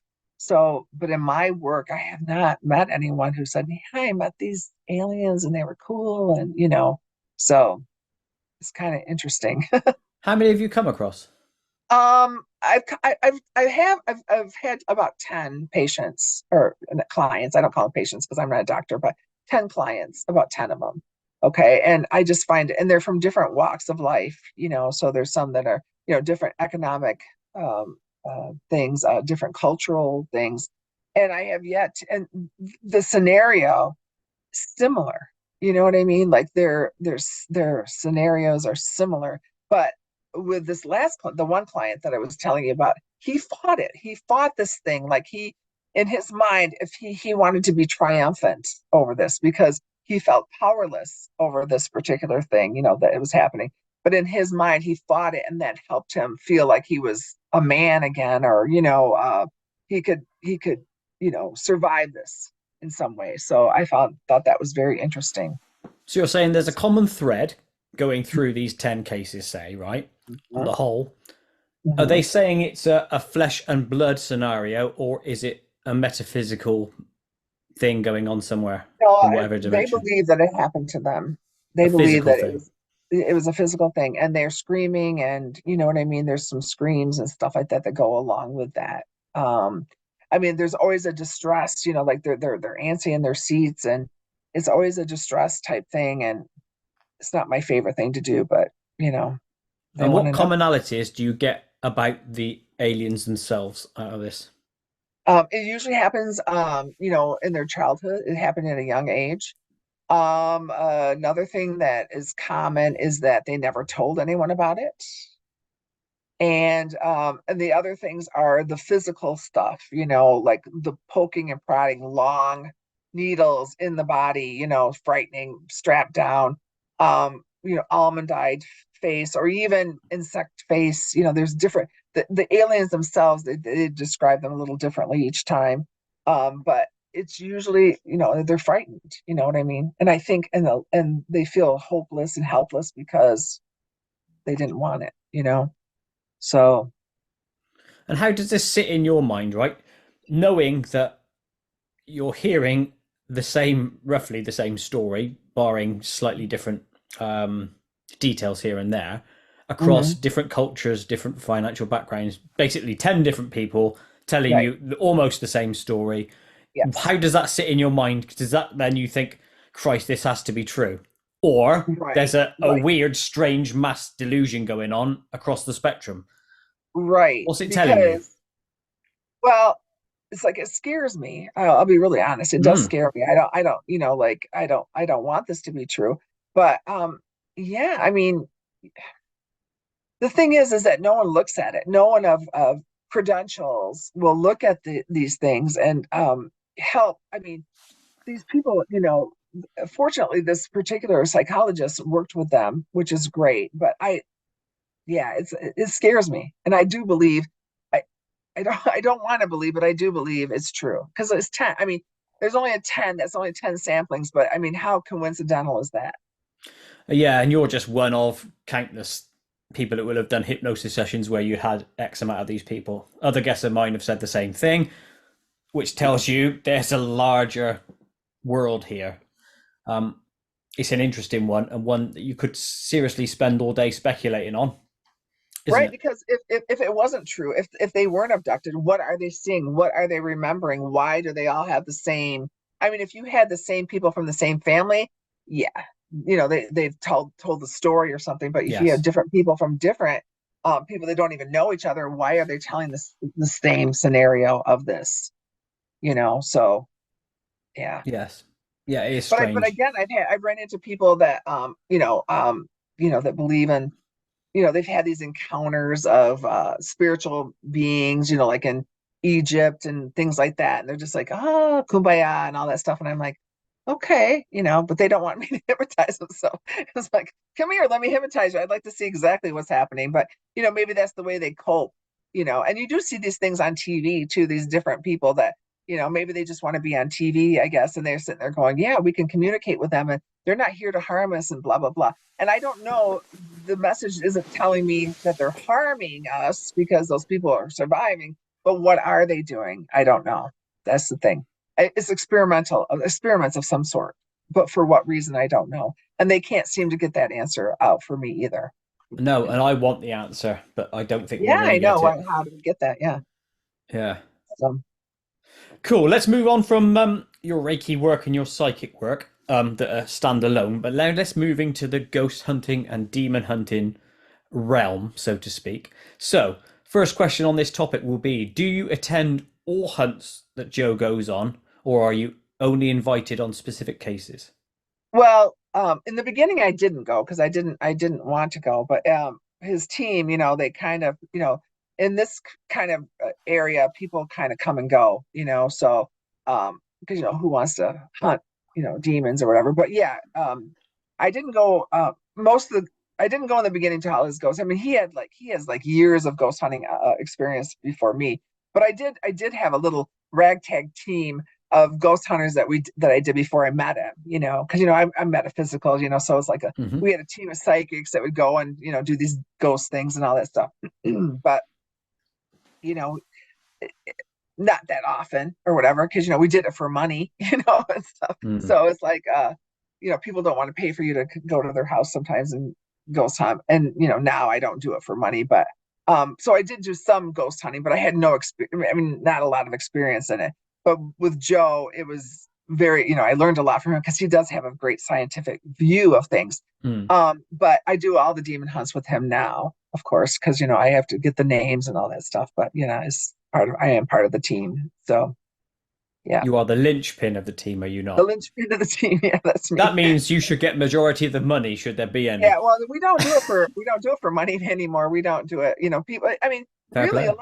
a lot. Well, we don't do it for money because people can't afford it. I mean, there's people that just can't afford it. Can't afford it. I mean, it's really sad how people take advantage. We had I think I don't know if Joe told you or not, but we had a woman who was getting a divorce, and she had two little kids, and she wanted her husband back, and she decided to go to uh, an African witch doctor or whatever to have a spell to have her husband come back. And what happened was is that they sent her some soap and some beads and all this stuff at the tune of $4,000 or some Oh, jeez. crazy amount. I know, crazy amount. And what happened was is that they sent her an incubus. And I don't think they did it on purpose, but it's because she wanted this love thing. And so the incubus is like, well, I'll be your lover, I'll come Mm. and stuff. So I mean, but 4,000, I mean, it's ridiculous that people that, charge. I mean, we have people, the charlatans are the ones that charge and say, well, you have this curse, so for an extra $5,000, I can get rid of the curse. is like if someone says, for an extra whatever, it's like they're not a healer. They're not doing it for the right reasons or whatever. I mean, I used to do, I mean, I still do psychic readings for money, but as far as the demons and the ghost hunt, we don't charge for that. We go out there and just do it because again, we're there to help people. We're not there to make a profit, you know. So Well, if I need to make a bit of money on the side, then I need to get into the beads and soap game, don't I? that's right. That's right. That's where the And money yes, is. yeah, that's right. Some kind of really, funky smelling soap too, right? Oh So God, yeah. that's right. What can you tell us about the difference between ghosts and demons? Well, ghosts used to walk the earth. Okay, so they were alive at one time. A demon is a dimensional being, I believe. It's like a smoke monster. I call them smoke monsters, or like a smoke monster. Um, I mean, they're if you actually see what they really look like, they're very hideous. But they usually take on the persona of your best friend or your mom or your dad or whatever. So they take on those personas. But a ghost can be tricky and it can be evil because if you're kind of a jerk in life, you're a jerk in the spirit world too. That doesn't change your personality. I mean, there are some people that kind of realize that they have done wrong and they need to change their evil ways and try to move on to the light or whatever, but um so it's a big difference, but the energy is different as well. There's ghost energy and then there's demonic energy, and the demonic energy is very heavy, like almost suffocating. When you walk into some of these people's houses, you're like, oh my god, you know what I mean? It's dark and you can't even hardly breathe. So there's a big difference as far as the energy goes as well. Now, you've mentioned the smoke monster, and that intrigued me when I spoke to Joe. From Let's just try and get people to picture it. So, are there Mhm. any TV shows or movies where you've seen it represented that you would say, right, that's what it most looks like? Mm. Well, maybe Supernatural, Supernatural, they had like this ghost cloud that would come out and stuff. It's kind of like that, but that's kind of what it reminds me of, is kind of a ghost cloud or a ghost. It takes different shapes, to me. So, I mean, there's shadow people, but then there's this. It's definitely a smoke, like a wavy, pillowy thing. So I think Supernatural, I think they had a ghost or a smoke monster type thing Yeah, that I would know what you come mean. out of there. But that's what it reminded me of, kind of. But they're very, some are thicker, some are thinner, and stuff. But it's definitely just billowy kind of. There's movement in there, if that makes sense. Like Hmm. you can see it kind of moving in it. So that's what makes me think of smoke. Demons! Yeah, right. Hate you. It's everywhere. Yes. What has been the one case that has disturbed you the most? um try to think. I try not to think about those, but Oh, yeah, that's fair. um, um, where you know, there's a couple different cases. We had a person who was in the Jackson area who you know was abusing. This person was abusing his wife and things like that, and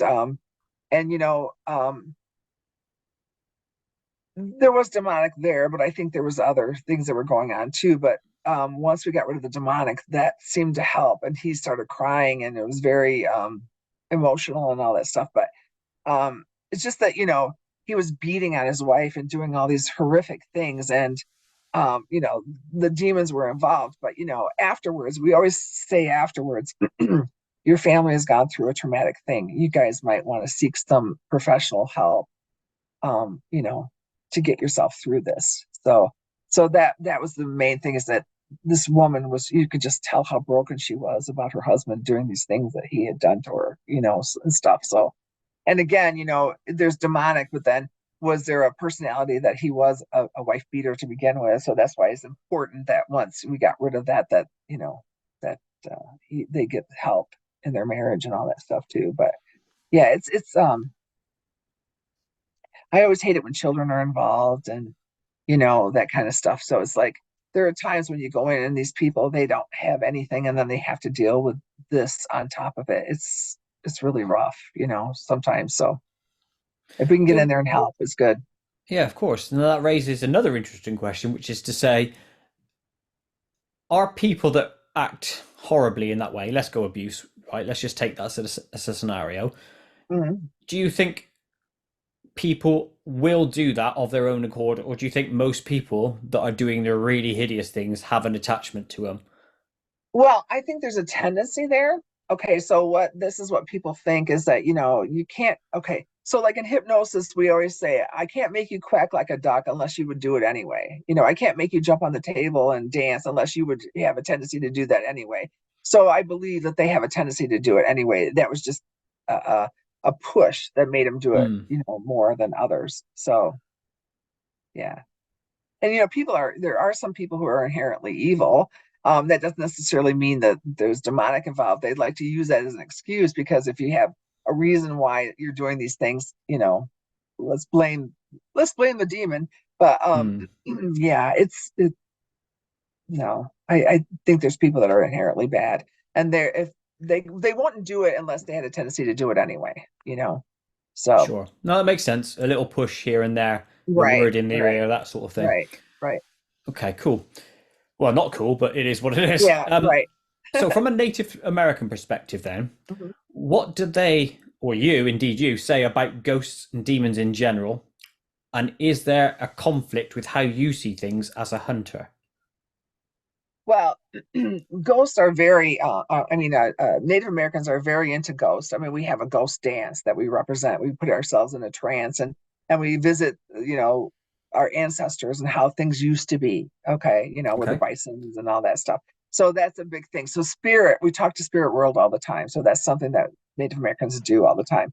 Now, the evil is something that they don't want to talk about. They don't talk about the demons and all that stuff. They don't want to talk about that because they believe if you talk about it, you bring it about. So they don't usually talk about that. There is good and bad, but they want to talk about the spirit world. The spirit world is a good world, a hierarchy world, where the demon world is not. This is something below. So everything that the Native Americans talk about come from the sky. Usually, I did have someone say something about, well, I heard that it came from below, and it's like, well, if it, in my opinion, because there's like 574 different tribes out there. Okay, so there's Mhm. 574 different tribal entities that have several different stories of different things. But in my experience, we didn't talk about the evil. We didn't talk about evil. We talked about the hierarchy. Okay, and so the demons were not talked about. So I didn't want to believe that there was such a thing, but there is, and it's like I know that there's evil out there and there's demonic, and it can wreak havoc on people. So from my experience. So yeah. So, how has your life changed, right, since marrying Joe? And I don't mean to put this in a horrible way, right? My Because it's gosh. opened up the You world know, now to you, hasn't it? To this whole other side of right, right, grossness. right. Yeah. I mean, it's so funny because well, I don't have as many friends as I used to. They don't hang out with me as much anymore. But it's funny because Joe said to me, he said, it's never going to be a dull moment with me, is what he said when, we were dating. And I'm like, and it's true. It's never been a dull moment with him, But, what's interesting is that, I always thought that, because, I was spiritual and, Native American stuff and that people always believed what I say and all this stuff. And so now I have people that, kind of criticize and think, the demons aren't real or whatever and that kind of stuff. And it's like, you can believe what you want. I'm okay with that, but I know what I know. So it's different. It is different. And I get tired of it. I don't want to do it anymore. I just want to quit. And Joe goes, well, if you quit, I have to quit because, you're the one that gets the names. But, there's no one else out there doing it. I would love to have someone else do it. I don't want to do it anymore, but I have no choice. So, but it has been different, exciting. Our weekends are tied up usually. We don't sit at home and watch TV. We're out doing other crazy things. So, I like it when they think it's a demon and it actually is a ghost. I mean, I like that better. So, Yeah, but I imagine you would. I would as well yeah, in that but scenario. and then I could try to maybe rescue them and try to send them to the other side. And sometimes ghosts don't want to go. So again, there's that thing about, do you want to be healed? Sometimes ghosts just want to be a ghost, I guess. But the demons are a little bit. easier in a way because if there is a demon there and if I can get the names, then we can get them. They leave completely, but they come in gangs. So sometimes they stay hidden. So sometimes I don't always get the first gang. I have to go back and get the names of the second gang too, and stuff. And then, when that happens, they're always trying to choke me or, it's not a lot of fun, but it does happen.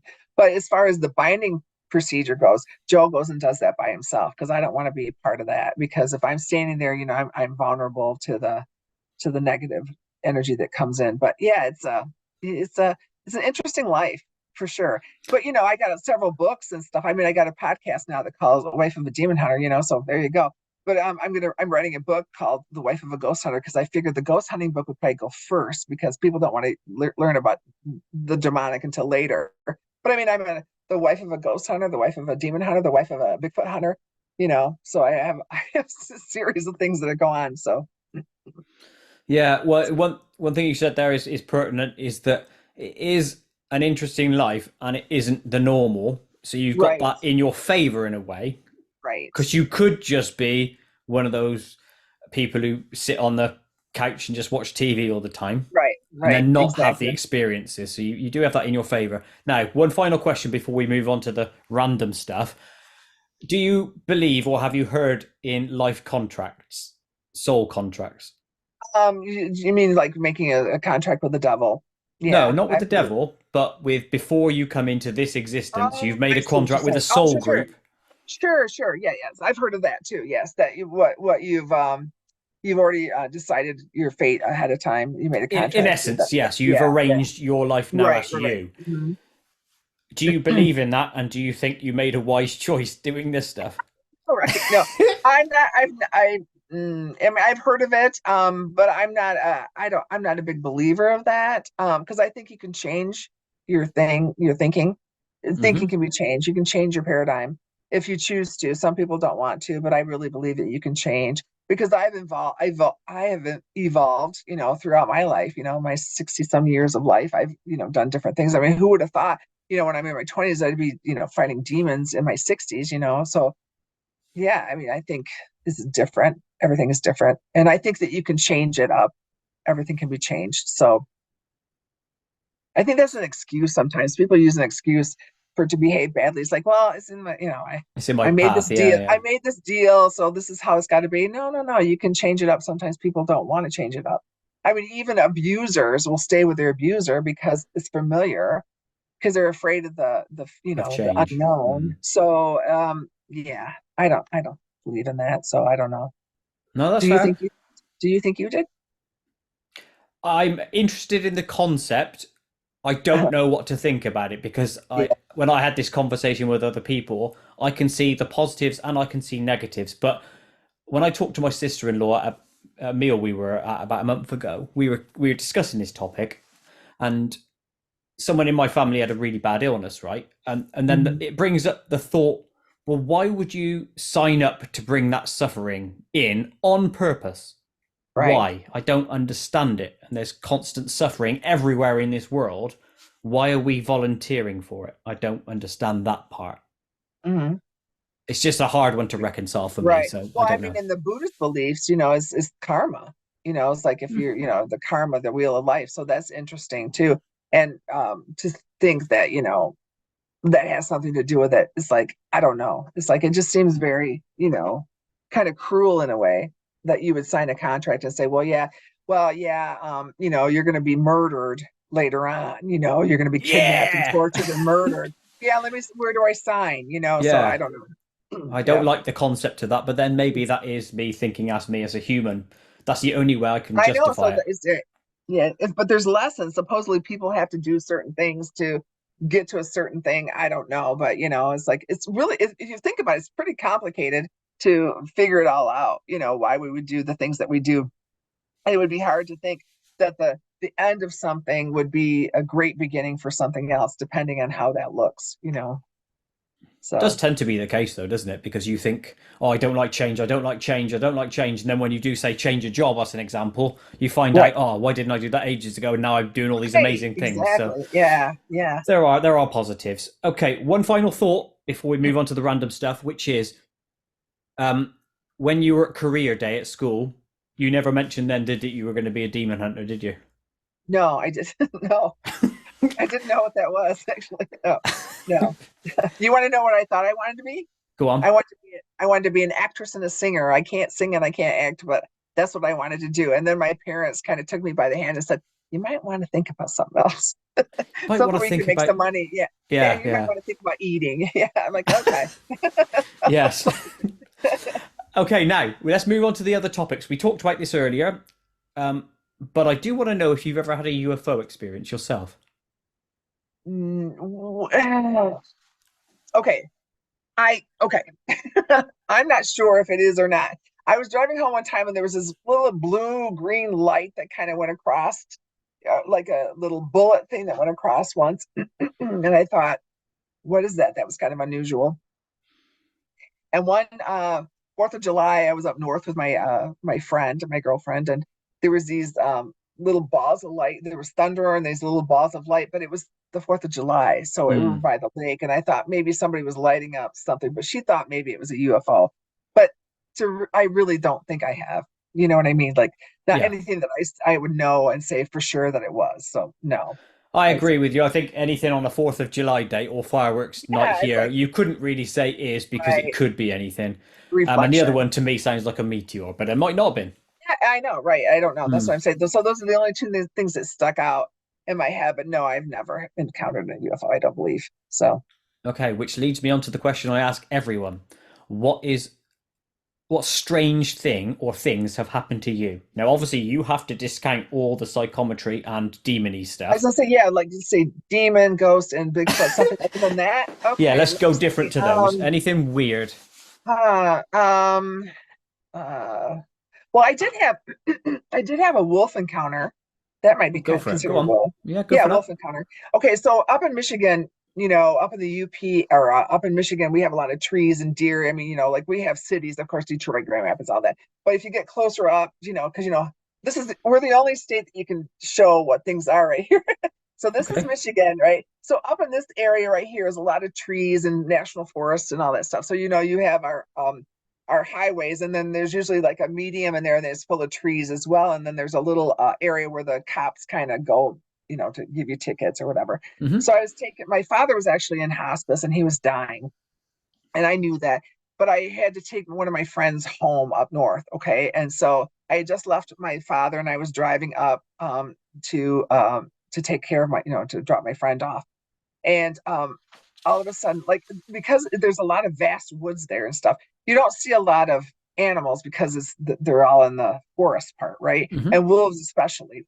But this particular night, I was going up, and on the police thing, there was actually a wolf standing there. And as I drove by, it watched me go by, and I thought, and my friend kind of freaked out because in Native American cultures, animals will tell you different stories, and sometimes it'll tell you about death or whatever.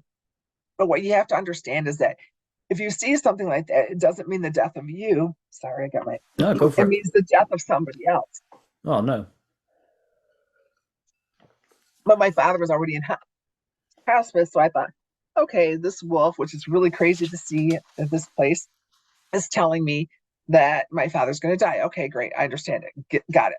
So I dropped her off, and then you have to come back down on the other side because there's a medium, so you have to come back down on the other side. Well, what was unusual is that the same wolf was on the other side as I drove by and watched me go. And I thought, what the heck does that mean?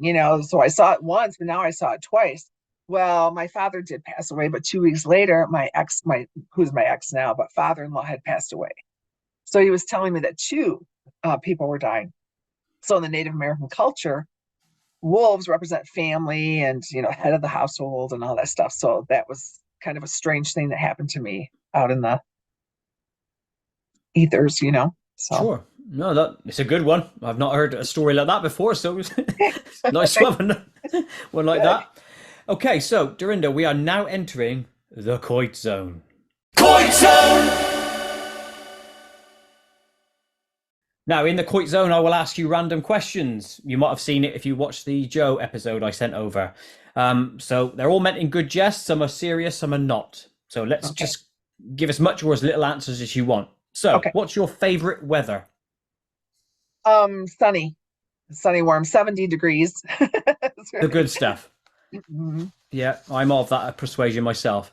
Um, this is kind of random, but if you knew you were going to pass away, what would you plan as your last meal? Oh gosh. Hmm. Well, I'd have to have some kind of dessert because, I don't usually eat dessert, so I'd have to dessert. I'd probably eat all kinds of stuff. I'm a beef eater, so I'd probably like some brisket or something like that. Yeah. And what is your dessert of choice? My dessert of choice would probably be a really nice cheesecake or something. I love cheesecake, so like maybe turtle cheesecake. Turtle cheesecake. Cheesecake has, nuts and it has chocolate in it and caramel. Ah, Yeah. I like the sound of that. Oh, fair play. Fair play. Too. On that basis, if you knew the date of your death, what would you do differently in life? Mm. Well, I'd probably, I don't know. Hmm. I would tell all my friends and family that I love them probably and make sure that they knew that. But I don't know if I would do anything that different. I'm pretty proud of the way I've lived my life. So I think Well, that's it's, good then. Yeah, I was going to say that means you're on the right path, so to speak. You're doing the right yeah, things for the most part. Obviously, Demon Hunter notwithstanding, because you just told me you right. didn't like that. Right. What is the best thing in nature you've ever seen? Um, Thing in nature. Wow, there's so many cool things. Hmm. Well, a spider web. I think that's really cool to see a spider web, all webbed out, especially if it's just rained and mist and you can see the little drops on it. The spider web is pretty cool. I don't want to see the spider, but I would like to see his web. I think that's a cool thing. I don't want to So, see the spider either, but I do know what you mean. I do like those. Um, you might have already answered this one because we've discussed some rather disturbing things. But tell me a time in your life when you were seriously scared. um, yeah, it is kind of interesting. Wh- this is going to sound really crazy, but do you guys have those like water slides that you sit with the tube or whatever, the Yeah. tube go down the water slide and it's all enclosed. Hmm. Um, okay, so I was going up there with my children and stuff, and I said, I will go on this thing, but I don't want to go down backwards. Okay.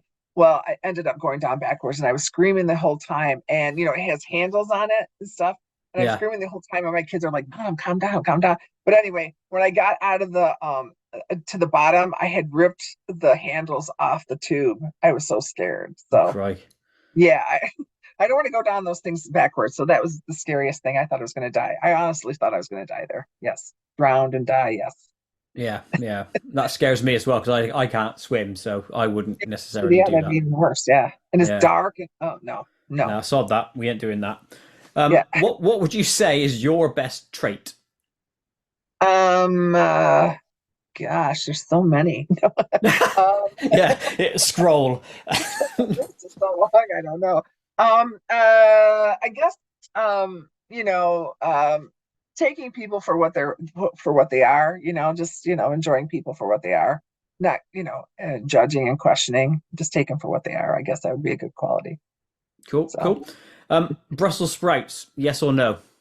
I like Brussels sprouts. Butter. I know, I know. I love them. Little cabbages, put a little vinegar. Oh my God. Yes. Brussels sprouts. Yes. Brussels Sorry. sprouts are a yes. Okay, I'll put you in the yes category, and much against my best judgment, but I will. How Um, many people are in there though? That's the thing. there's so many in the no category. Um, what piece of music moves you the most, if there is one? Well, native flutes, native drumming. I love those things. So yeah, it's very calming for me. So I do have a flute I'm trying to learn how to play. I'm really awful at it, but I love that music. It just flows almost like a bird. So native flutes, I guess. Cool, cool. Who would play you in a movie of your life? Catherine Zeta-Jones. Are you Welsh, are you? Yeah, Catherine Zeta-Jones. Okay. Is there a Zeta-Jones. Yeah. is there a time in your life when you wished there was a drone camera recording that event or scenario? all the time. When I have things, this is, I mean, like all the times. Well, it's like one of the things that what I really bothers me is when I say something and then 5 minutes later somebody says something and I'm like, I just said that. It's like I triggered Mm, them. They didn't recognize that I said it, but somebody else recognized it. So yeah, yeah. But no, I mean, it'd be cool to have, record your life. It's funny because, you think about you want everything to be private and stuff, but, there's times when you wish that you could look back and see what you've done, when you do it at the time, you don't realize how cool it is. And then, yeah. it's Or you gone. forget things. You forget things. Yeah. Yeah. Especially at my age. My God, I got a lot of years in there to remember. And then I got my kids and my grandkids and everybody else I have to remember too. It's like, Yeah. it's a lot. It's a lot. It's It's too a lot to, much. it's a lot to unwrap. Hell yeah. What's been your worst ever injury? Well, I did have a heart condition, Oh, and I also fell one time, and I have a metal thing in my arm. I still have a metal plate in my arm where I fell, and I broke my arm, and stuff. But I do have a heart injury that scared me that I had to go to the hospital, and they couldn't figure out what was wrong. And when you hear the word heart, it really freaks you out. oh So God, yeah. yeah, What was so. it?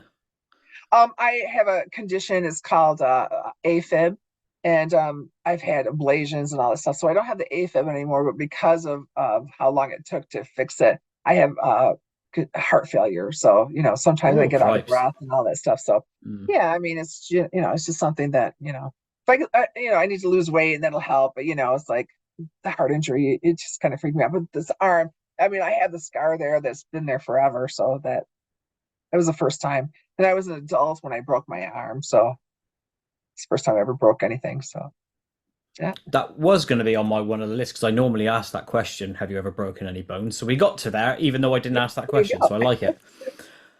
Final question in this zone. What has been your greatest achievement? My greatest achievement is my children and my grandchildren. Having them is a wonderful thing. I have something to carry on, the legacy of me. So I think that's what I would say. And Mary and Joe, I get to do all these things, right? That's what I have to throw that in because, he might be listening later on. Is he in the room now? Is he lurking?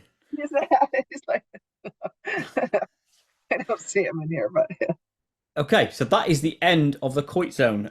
Two final questions. First off, what else do you like to do in your downtime? Any guilty pleasures or activities you like to do? I love to read. This is my newest book I'm reading.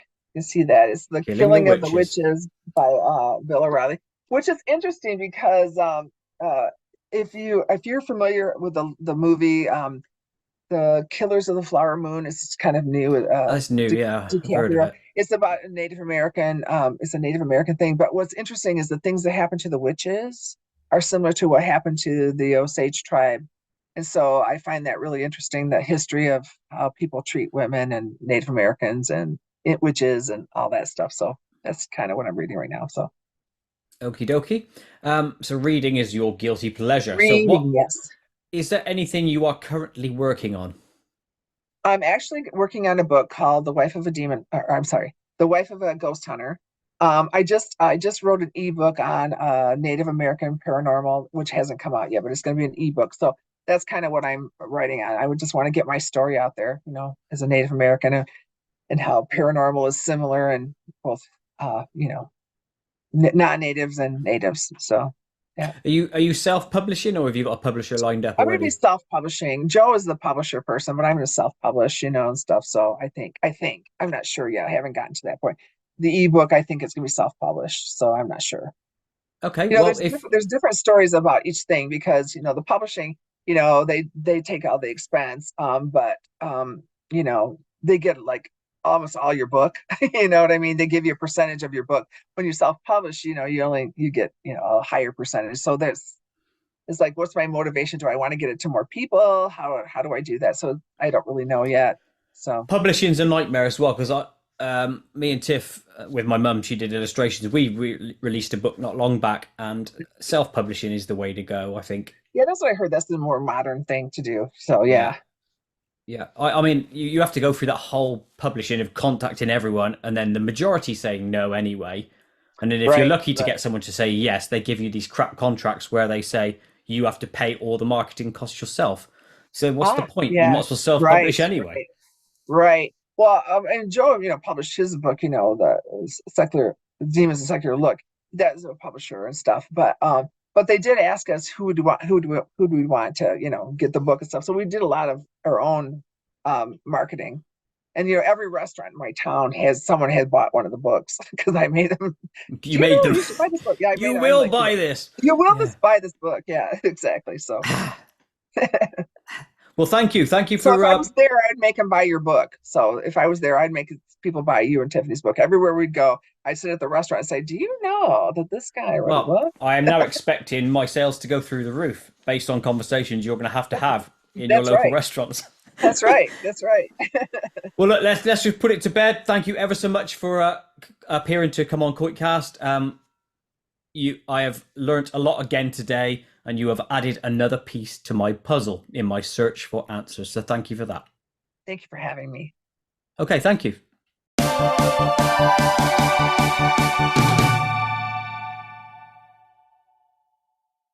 To watch other KoitCast episodes, please click the image top left.